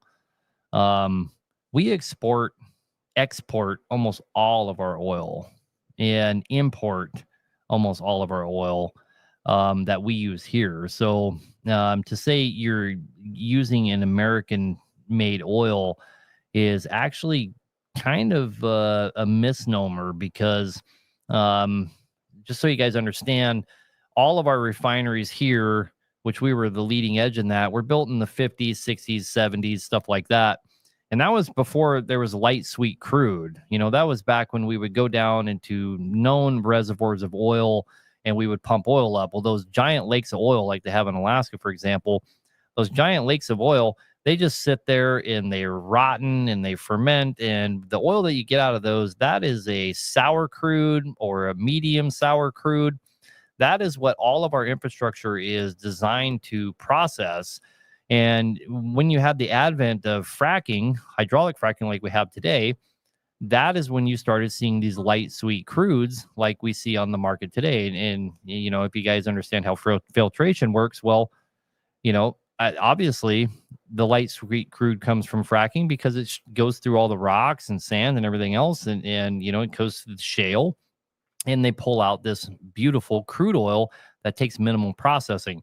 West Texas Intermediate, your West Texas oil, is some of the best oil in the world, but all of that gets exported to other countries and sold. We don't use it here because we're not set up to process that. So Alaskan oil is one of the only places that we use our own oil, and that's because that's all sour and medium sour crude, and that is exclusively used in your West Coast refineries because it's not economical to bring it around the Panama Canal and bring it to places like Texas and stuff like that. So where do we get all of our sour crude to process here in places like Texas? Well, it all comes from Russia. We get it all from the Urals. And so we import all of our oil and get it processed here. So if you're buying American-made oil, you're actually buying, most likely you're buying Russian oil that's being processed here. And all of the American-made oil, the light sweet crude, that's much more desirable, but we're not outfitted to process, that gets shipped overseas, places like China, Europe, stuff like that. So we sell all of our oil and then buy back, you know, much shittier oil, to be honest with you. And when they have really sour crude, they'll take a bunch of our light sweet crude, they'll mix it together. Now, really, the only time we're using our own oil is when we're diluting really sour crude so it can go through our processing plants. So, you know, it's part of that whole global economy thing, guys. You know, we're going to show China. You got to understand the way the world works. I mean, our, you know, drill, baby, drill. We don't even use our own fucking oil. We send it all overseas, and we buy oil from overseas to use here. Anyway, rant over. Let's take another caller. Mike, you're on the air, brother. Yeah, hey, just a couple quick questions. I'll make it real quick here. So I've got a Cummins CM570 and had an in-frame done. I probably got 120,000 on it. It's holding up. I know everybody beats up on Cummins, but this one's pre-EGR. It's a 2000. Yep. And I've had a few guys tell me that it's the same as the Signature 600. You can crank it up to 600. I think I'm at 5 1/4 when we did the in-frame. And I pull doubles. I haul road oil for hot plants and stuff. So I'm in refineries all the time. And, you know, heavy loads, 124 to 138,000. I like the engine. I'm not beating up Cummins or nothing. But my question is that engine the same as a Signature 600, or can it be turned up, or does it have to have, you know, gone through again, or, you know, if you get what I'm going at? I mean, I kind of like the power. I got 18, you know, an 18 speed in it, 355 rear ends. I want to change them to 370s or in that range just for the heavier, you know, a little heavier. But, I mean, it's a good truck. It runs great. It's just, I'm concerned. Everybody wants to crank everything to the moon and blow them up. And I want the power to what I'm doing, but I want to, you know, I'm an old school driver, been driving since 86. So, I know how to drive a truck with power or without. So I just wanted your opinion, you know, on what you think with that engine and what I can and can't do with it, you know, safely, basically. Right. So you have to remember, man, there's so many engines in the world, and that even that we work on here,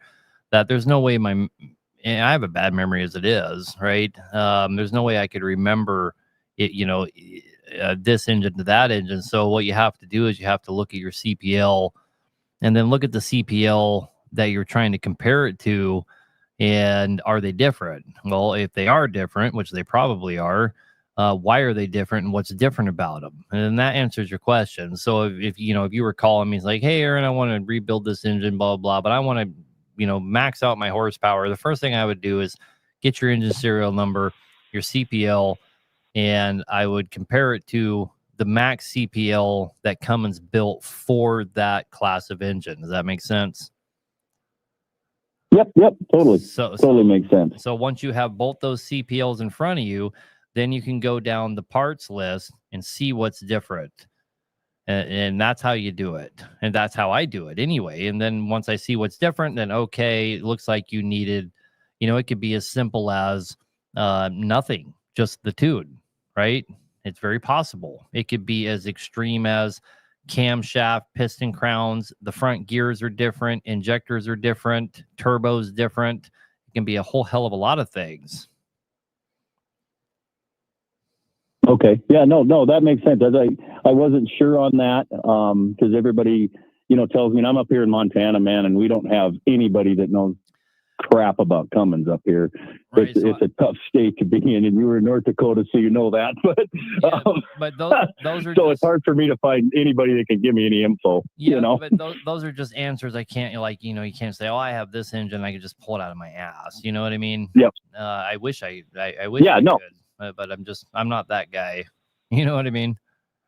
Yeah, no, that totally answers the question. So that way I can start doing my research, because nobody would even tell me that. They said, well, it's the same. You can do whatever you want with it. And I'm like, yeah, I don't know about that. That's why I thought, well, I'd call you and see what your thoughts are. And, you know, because I just had a buddy that cranked a Detroit up, and he's sitting now because it's totally toast because it didn't match what, you know, same issues. So that signature can be a 600 horsepower engine, but I'm not sure yours can.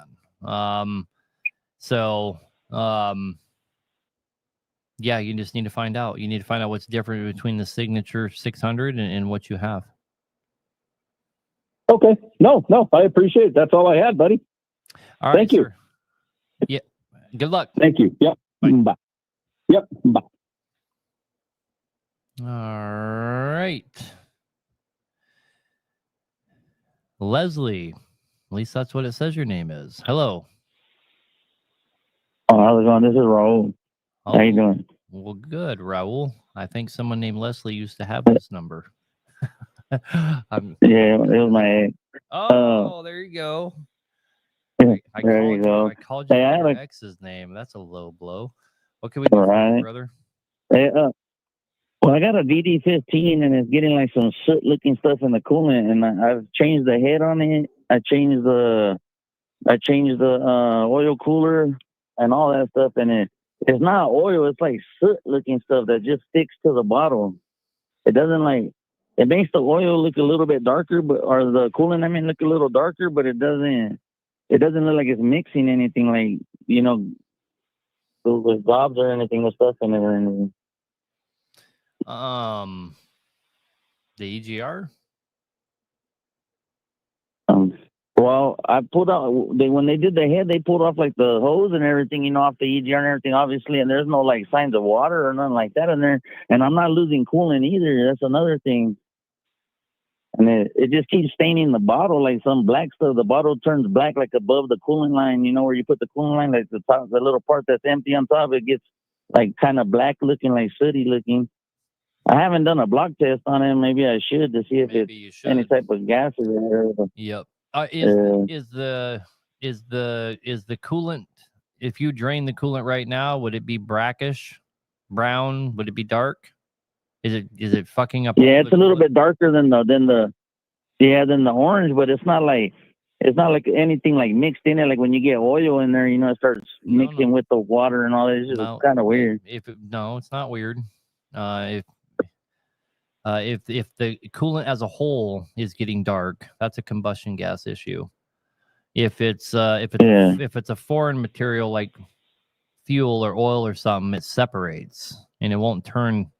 Unless you have a fuck ton, it won't turn all. You know, it will separate from each other, and you'll have a bunch of fuel or oil up top. If the coolant itself is turning brown, you got a combustion issue. And you need to do a combustion test. You know, you can get them from Napa. They're very, very reliable. Yeah. But the thing is, for the same reason of that black stuff going in there, I did the head and, you know, all that stuff, because I heard it could have been like injector cups and stuff like that, you know. And then the mechanic told me that they had a bunch of soot around the injectors, you know, from the carbon O-rings or whatever he said, or something like that. I don't know. But no, it's still kind of doing it. It's not doing it as bad as before the head, but your fuel could be affected by that, but not your coolant. Your coolant's protected by the injector cup. Yeah. All right. So what else could it be? The EGR, you think, or compressor? Can that get any type of soot in the coolant? No, your head gasket could have got compromised when they're going back together if they didn't use head studs.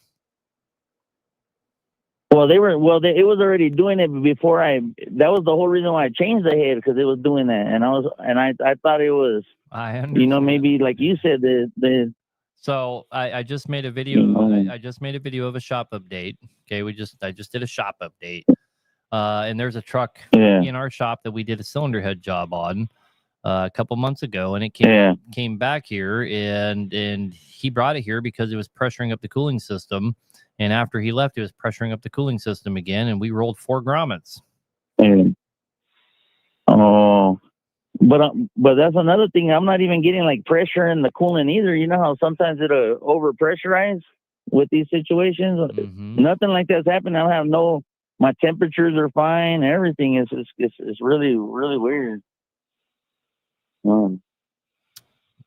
Combustion test, brother. All right, man. Thank you. Appreciate it. Yep. Bye. Oh, I just realized you said this is a DD15. Ugh, so many more things it could be, I think, with the DD15. For some reason in my head, I thought we were talking about a X15 or something, but anyway. Hello, you're on the air. Hello? Yes, sir, that's you. I got a DXS ACERT. I have 1.7 on it and rebuilt it. And after I got the rebuild done, it was a platinum overall. I'm getting a lot of blow-by. And also, before the rebuild, the oil used to turn black around 4,000 or 5,000 miles. And now it's turning black around 1,000 miles, like a Cummins does. Like a Cummins does. Could it be like a broken ring? It's most likely a broken ring. Especially, you said it's a BXS. I guess it was a Caterpillar overhaul kit. No, but the engine's a BXS. Yeah. Yeah, the BXS of all the ACERT platforms is the most prone to breaking rings. You most likely broke a ring. Okay. When you break a ring, does it have a chance of damaging the liner also, or oh yeah, you just put a new set of rings in it? Tears the shit out of the liner. Okay. Like I only got like 50,000 miles on it. I understand, but you only have to do that one hole. Long story short, man, the best way to tell if you have a broken ring, at least the best way that I know of, is if you have really excessive blow-by when you're at a dead idle. And if you have pretty good blow-by when the engine's not even hot, like when you just started up. You got blow-by all the time? More so when it's hot. Of course. It's always more so when it's hot. But at idle, when it's cold, you can't see it. Okay. I mean, just because it's a BXS, I'm going to lean really hard towards it being a broken ring. They're infamous for it. And Can a dyno prove that? Yep. Okay. But there's hardly any dynos around that know what they're doing. Everyone's getting rid of them. The cat and everyone that hardly have. Yep. I mean, the guys that rebuilt it, they should be able to, I mean, you should be able to give them a call, right? Yeah, it was just my buddies that helped me do it. The only problem was we just slapped it in like the cat. Everything comes assembled. Yep. We didn't take out the pistons to check the rings. Oh, okay. Yeah, that probably wasn't the smartest thing, but you know. Yeah. You most likely have a broken ring. I don't think it's not the end of the world, though. You know, head gasket kit, one liner, and a set of rings. Reuse the piston crown. Okay. It's really more gonna. And one more question. After you overhaul it, how many miles after should you do the overhead again? We recommend 100,000. Okay.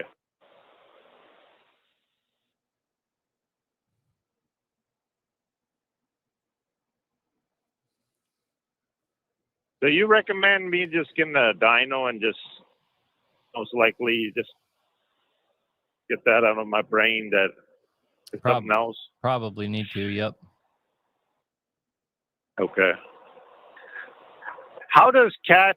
You would know. How would Cat's warranty work on something like that? I don't know, man. They're kind of fuckers, especially if you did it yourself. Yeah. They're not gonna warranty a broken ring. I don't see that happening. Because I don't think they recommend you disassembling the cylinder pack, right? They want you to just slap it in, like they package it. I mean, I don't know. I don't really know, honestly. We've done quite a few platinum kits from Cat. But I always take them apart. I never have looked to see what they say to do with them. I don't trust them. Yeah. So anyway, brother. What's your lead time for something like this in your shop? I don't know. Do you follow me on Facebook? Not really. Not really. And I'm so dumb, I don't even know our shop number by heart. I have the worst memory on planet Earth, unfortunately. Sorry, I had to... God damn. My old lady's... What's a number I can call your shop? That's what I don't know by heart, unfortunately. You think I would know my own number by heart, but I'm not sure what it is. I need to write it down up here like I do for the show. It's okay, I got it. It's Jesus Christ. Good thing that there's people that like me in the comment section. It's 737-204-9316. And I have a machine here I could test that for you, and I don't even charge anybody to test their trucks, okay? Okay. All right, brother. All right. I appreciate you. Thank you. Good luck. Bye. Bye.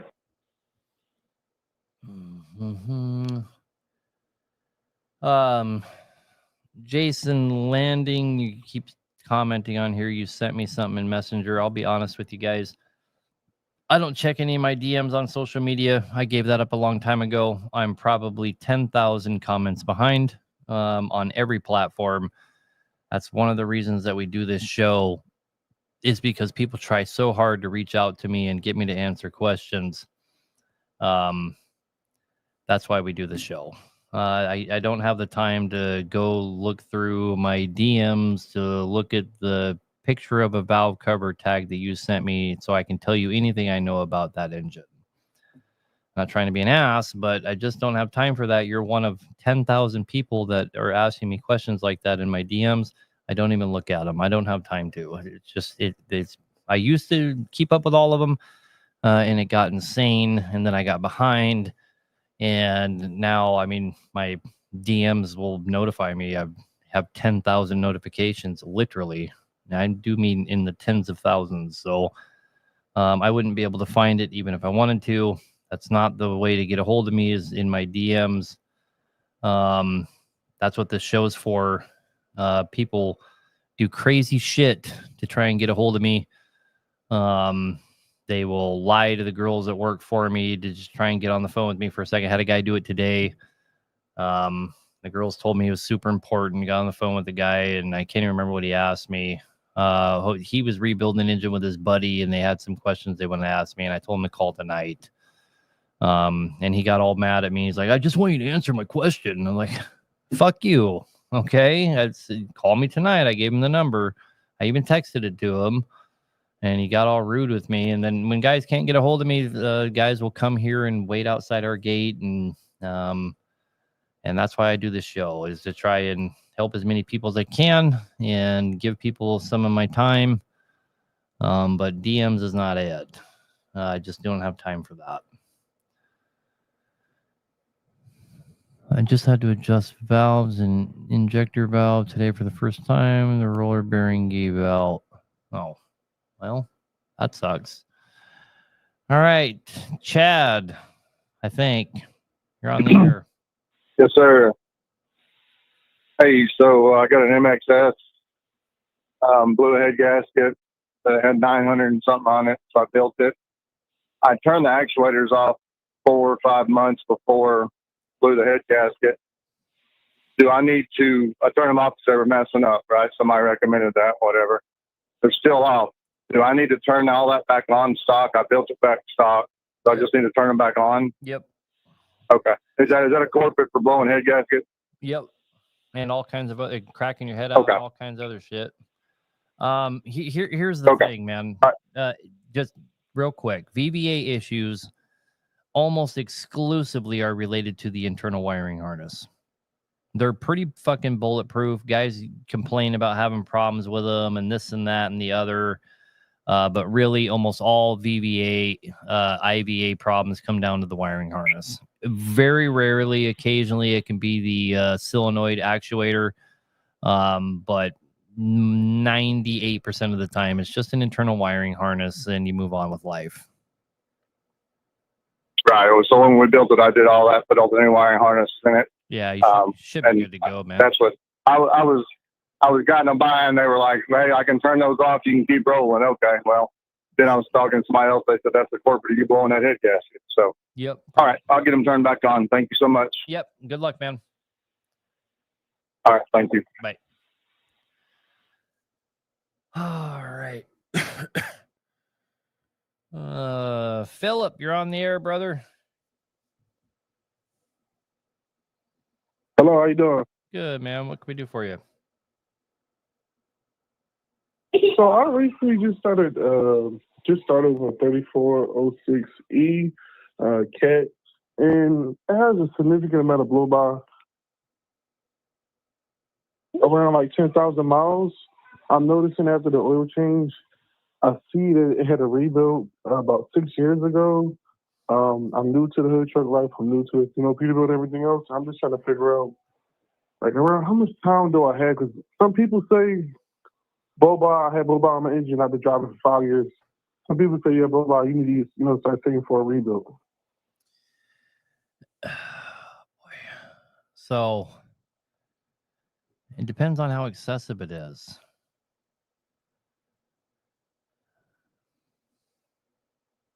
I mean, how much oil, how much oil are you consuming in between your oil changes? How many gallons of oil do you have to add to it? I would say maybe close to 1, if that, like somewhere like around 1. And I'm like, I don't know if me having, it had a rebuild 6 years ago have anything to do with that. Probably not. So here's the thing, man. You know what I'm saying? And I'm like, I'm just going to give you some quick rules of thumb, okay? And it sounds like you're the typical first-time owner operator, and you're worrying about the ultimate thing happening, and that's your engine taking a shit and you having to overhaul it. I've been there. I know what it feels like. A good rule of thumb is if you're burning a gallon of oil, and let's say you're going 10 or 12,000 miles on an oil change and you're burning a gallon of oil, I highly recommend that you take some oil samples, periodically. You can go to Under My Hood, Amazon, get yourself an oil sample, send those out, and see if you have anything alarming going on. If you're burning 2 gallons of oil in that same amount of time, you definitely need to do some oil samples. And I highly recommend highly recommend that you dramatically change your oil change intervals. If you're burning 3 gallons of oil, and of course this is barring any external leaks. If you're burning 3 gallons of oil, you probably want to think about parking it until you can get it fixed. Now, here's the thing that you need to understand, that everyone needs to understand about blow-by. Blow-by does not damage the engine by itself. It doesn't hurt anything by itself. What happens is it destroys your oil. And by proxy, your blow-by will be the reason you end up with a rod out the side of the block. And it degrades the oil because it's bringing the temperature of the oil up to astronomical temperatures, especially on the surface of the oil, where that combustion gas is able to come down and flame on that oil. It's also where your smoke's coming from. Your second thing is, and this is the worst part, is it's putting all of that soot, carbon, and dirty shit down into your oil and absolutely destroying the viscosity of the oil and degrading it and putting all kinds of carbon into your oil that goes through your system. That's why you see guys with mains and rods that are completely ate up, have all the lines through them.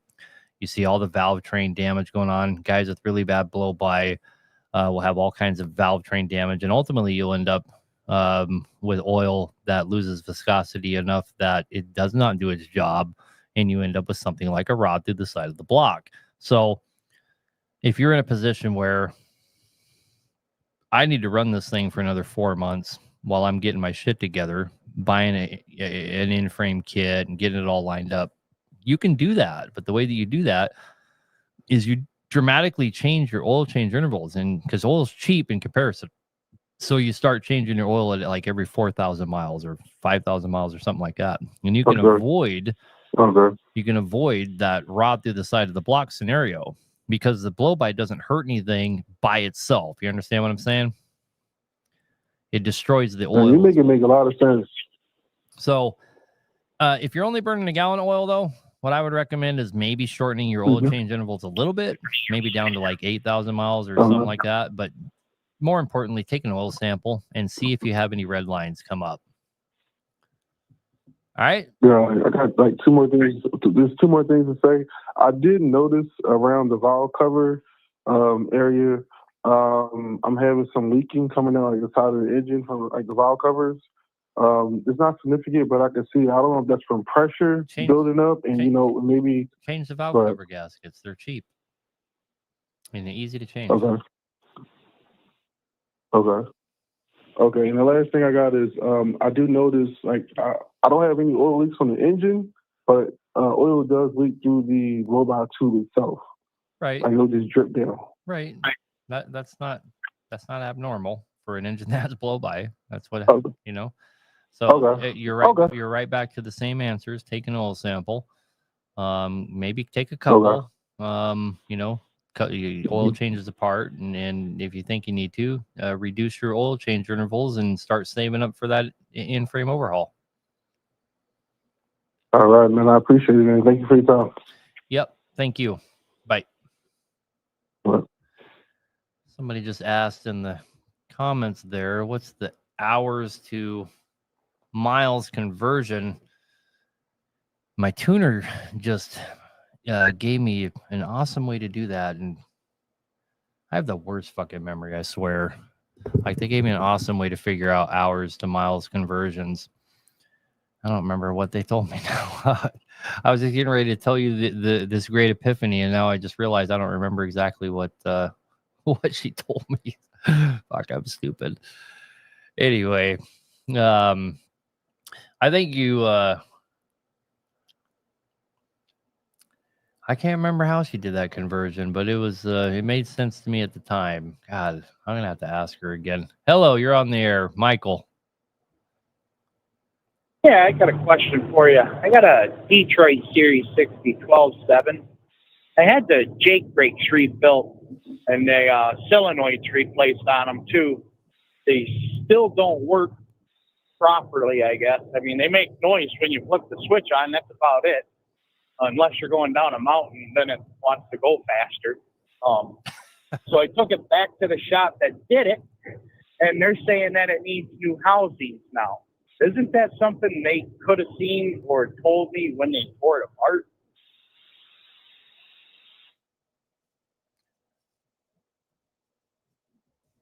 They said what? What did they see? Oh, they said that the Jake brake housings probably need to be replaced now. Bullshit. What's the reason? I mean, it pissed me off because it cost like it was $2,600 to have them pull them and rebuild them and put them in, and then they quoted me another $4,500 for just the Jake brake housing. Yeah, Jake brake housings are. We just sold a set of Jake brake housings. I think I sold them for $1,300 rebuilt, but we quoted him from Cat, or I can't even remember where we quoted them from, but they were $1,900. Yeah, and that was each. That was each one. So we're looking at almost $6,000. And I told the guy I'd sell them 3 completely redone for $1,300 each because I have shit tons of them here. But I don't typically like to get rid of them, but I have a lot of them. Anyway, the Jake brake housings are almost never bad. I mean, that's not the reason your Jakes aren't working. I can tell you that. Hey, is there a way to figure out what would cause them to be so weak? So here's kind of your sign. You know, if you've rebuilt them, right? So I'm trying to think of how to say this. So if you have Jake brakes that get weaker as your oil gets warmer, you have broken plungers in there, right?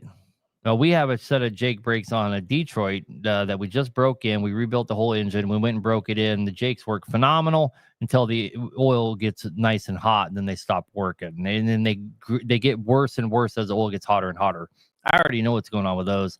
They got a broken plunger. As the oil gets hot, it's able to pass past those plungers, and it just doesn't hold pressure like it should.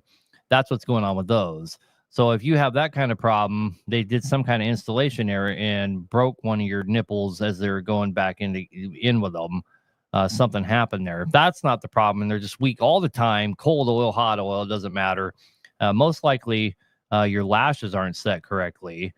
There's 2 things about Jake brakes. You have to match up your Jake brake number to the lash setting that it's supposed to go to, but you also have to match up your horsepower rating. So let's say like a 1LW, for example, may have a 340B Jake housing on it, and the lash for that is 28. Well, that lash setting might only be for a 435 horsepower engine. If you have a 550 engine, that lash setting might be 30 or even 33, right? So the guys that are fucking with your engine, do they know what they're doing would be my first question. To be honest with you, I don't really know a lot of people that know what they're doing anymore when it comes to shops besides take your money. I have a hard time trusting anybody. It seems like anytime I have to get something done, I usually end up going back and redoing it myself.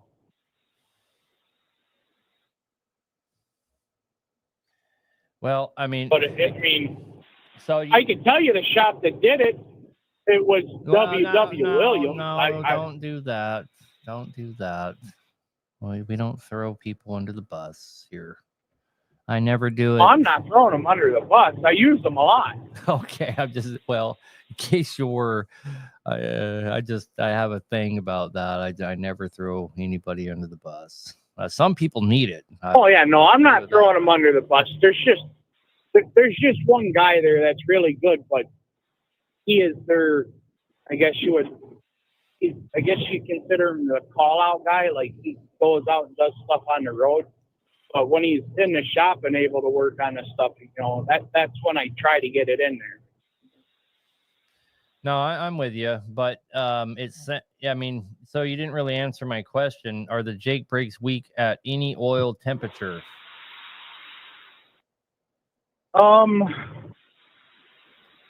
I would say I don't really use them when the oil is real cold, like when I first start going.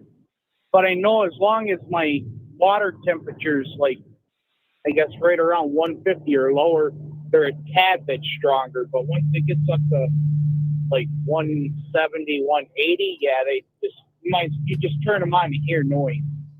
Mm-hmm.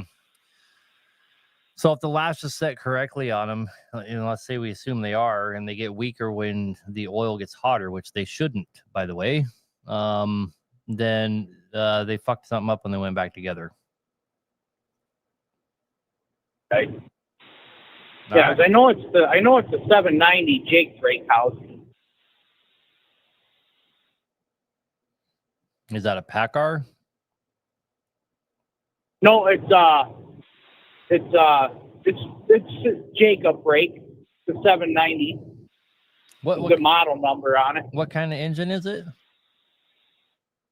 Detroit Series 12.7. Okay. Yep. Yeah, they most Charles France. That is Charlie. Hey Charlie, what are you doing in here, buddy? Charlie says Jake rebuild kits only come with half the parts that they need to make them work. I don't know about. I mean, I can see where you're coming from by saying that, but I mean, on the inverse, they kind of come with a lot more stuff than you need really to make them work. I mean, it's really only the plungers that I'm not even sure what you call them, nipples or plungers. You know, they're really the only thing that go bad on them. Yeah. But I was gonna say all I can tell you is they rebuilt them and they replaced all 3 solenoids on them. So it didn't make a difference at all. Yeah. I don't know, man. Some guy in the comments says those Detroit housings wear out. Do you know what you're doing? Every Cat E and C15 has a 0.030 Jake setting.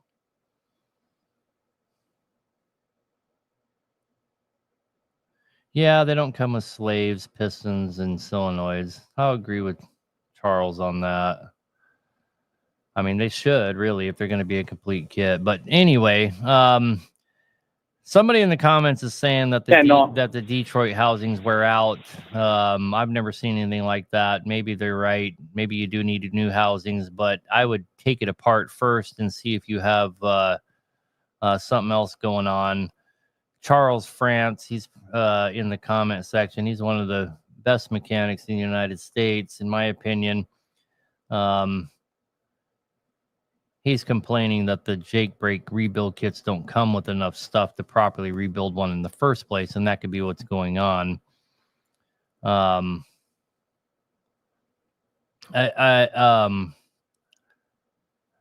don't agree with this guy in the comment section saying that the Jake brake housing is wore out. I would tend more to agree with Charlie that maybe there's more going on, you know. That Jake brake rebuild kit wasn't going to come with your control valves, no slave valves, no pistons, no solenoids, any of that. Could be any of those number of things going on.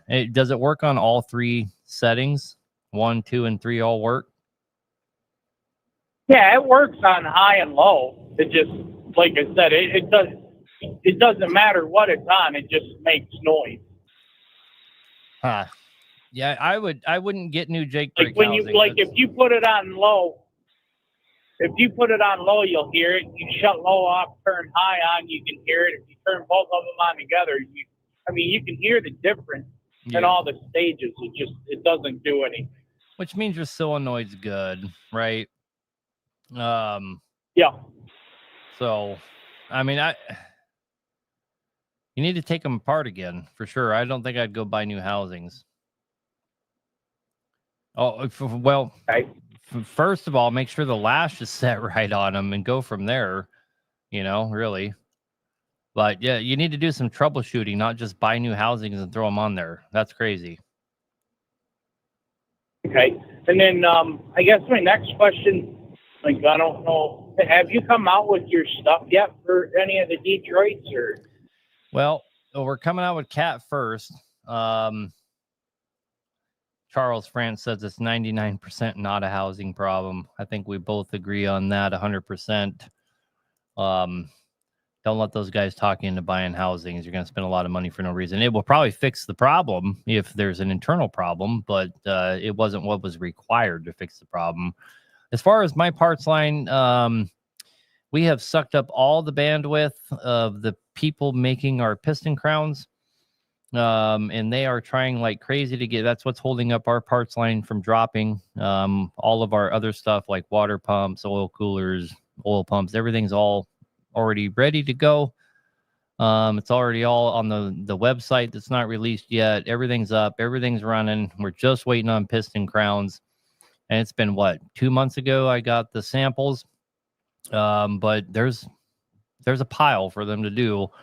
And if you're asking about my rings and stuff, those are still 2 weeks out. So we don't have anything yet, but we will soon.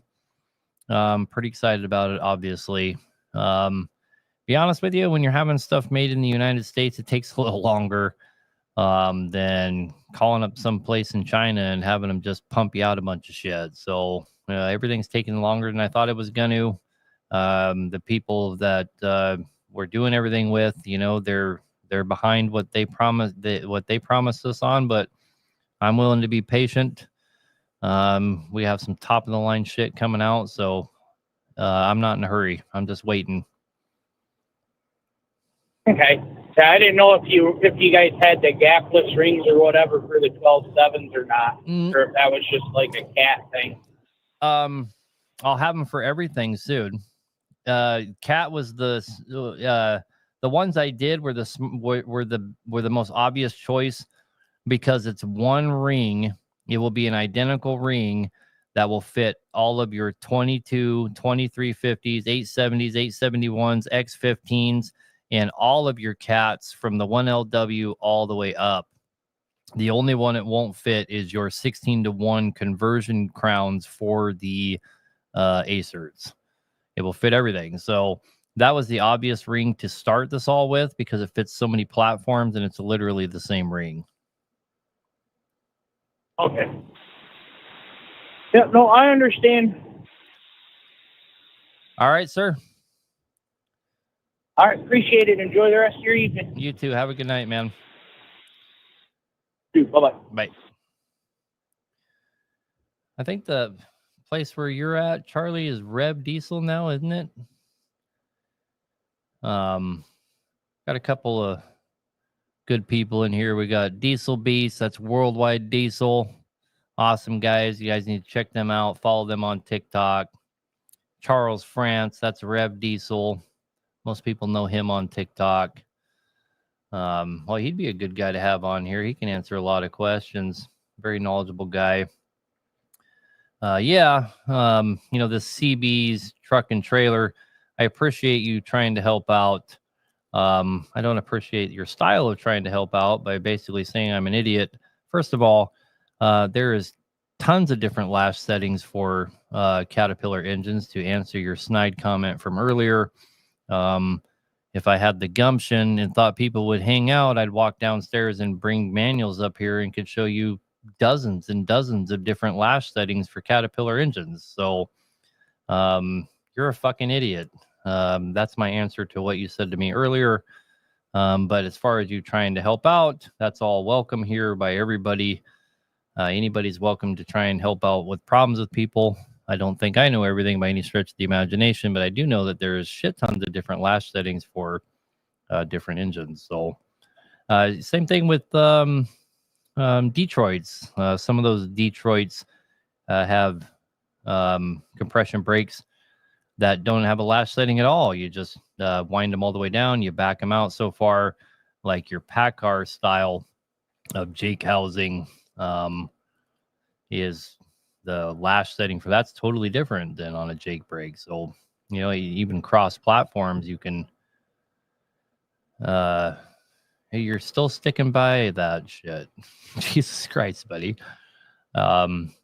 your lash settings on your cats can be all over the place. I think on the ACERTs,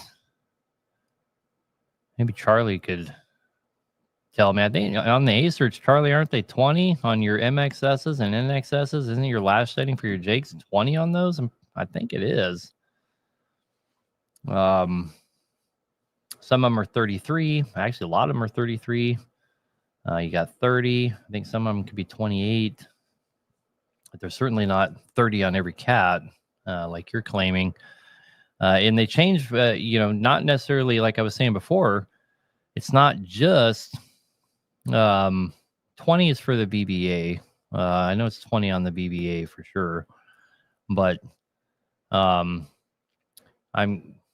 you can have Jake housing that is nomenclature like 340C, and that lash setting can change depending on the horsepower rating of that engine. Like I was saying earlier, you could have like a 5BK that is a 300 horsepower engine, could have a totally different lash setting for the same Jake brake than one that is 550. All of those are in your cat manuals. They tell you how to figure all that out. Usually they have a whole section in there that has every kind of Jake housing you might run across, and PACCAR housing as well. Charles France, Charlie says it can be as low as 20, but I don't like that idea at all. I like to have more than the exhaust valve lash. There needs to be room for oil in there, so more than 30. Yep, that's my opinion. Cat knows more than me. You're always a humble guy. Charlie, always appreciated that about you. I'm like you, though. I default to the guys that were paid millions of dollars to engineer these things and then to pretend like I know better than they do. So, but anyway, guys, that winds the show up. I don't have any more callers. It's the first time I've come to the end of the show and not had anybody on the line. That's super awesome. Thank God. Appreciate all the comments. Appreciate everybody and TikTok for coming to hang out. Again, guys, in the future, if you watch this on Facebook or YouTube, you can actually hear the caller. MXS and NXS is 27 on the Jake. Yep, 27. BVA is always 20. There's no aftermarket Jakes for these ACERTs. You could convert them. Andrew Long in the comment section there. He actually works here at Hack Nation. Longtime friend of mine since we were like 5 years old. He's doing an ACERT right now, so I'm going to believe what he said. MXS and NXS is a 27. I believe your BXS is a 30, but they're certainly not all 30. You only Facebook because of this show. I appreciate that, but I'm with you there. I wouldn't be on Facebook either if Duty didn't call. I'm a TikTok guy myself. Actually, Charles France here in the comment section, he's the reason I got on TikTok. He kept pushing me to make a TikTok account, and I finally did. Appreciate the shove in that direction there, buddy. But anyway, guys, like I said, in the future, ByteDance doesn't allow us to integrate like Meta and Facebook does, where we can put the caller, integrate the caller into the show, so that makes it much more interactive. But again, guys, I appreciate all the comment section, all the help.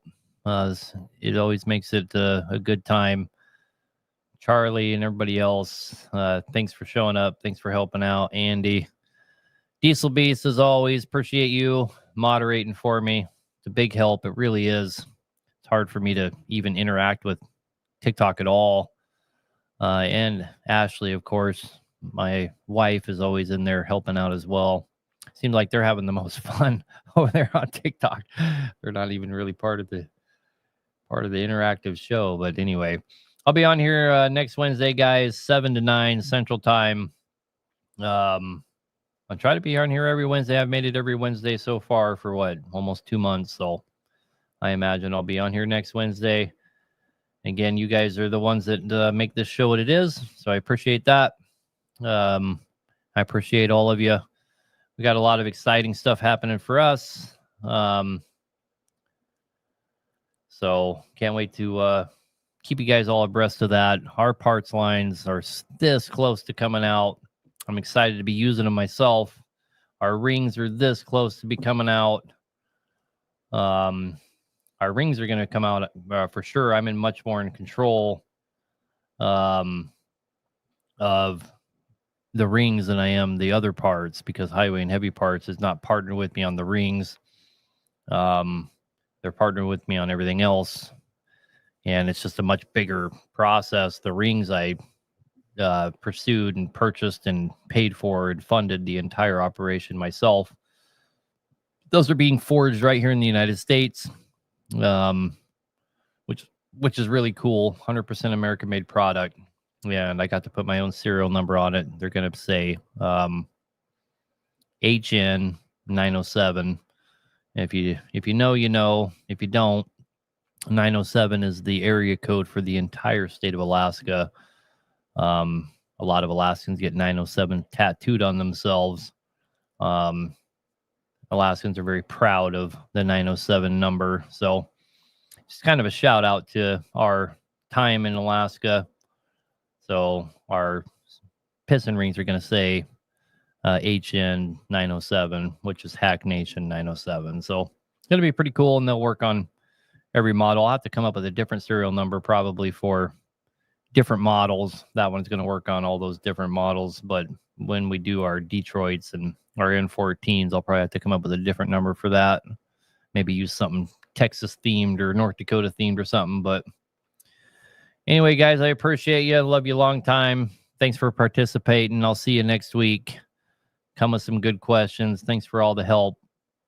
See you next time.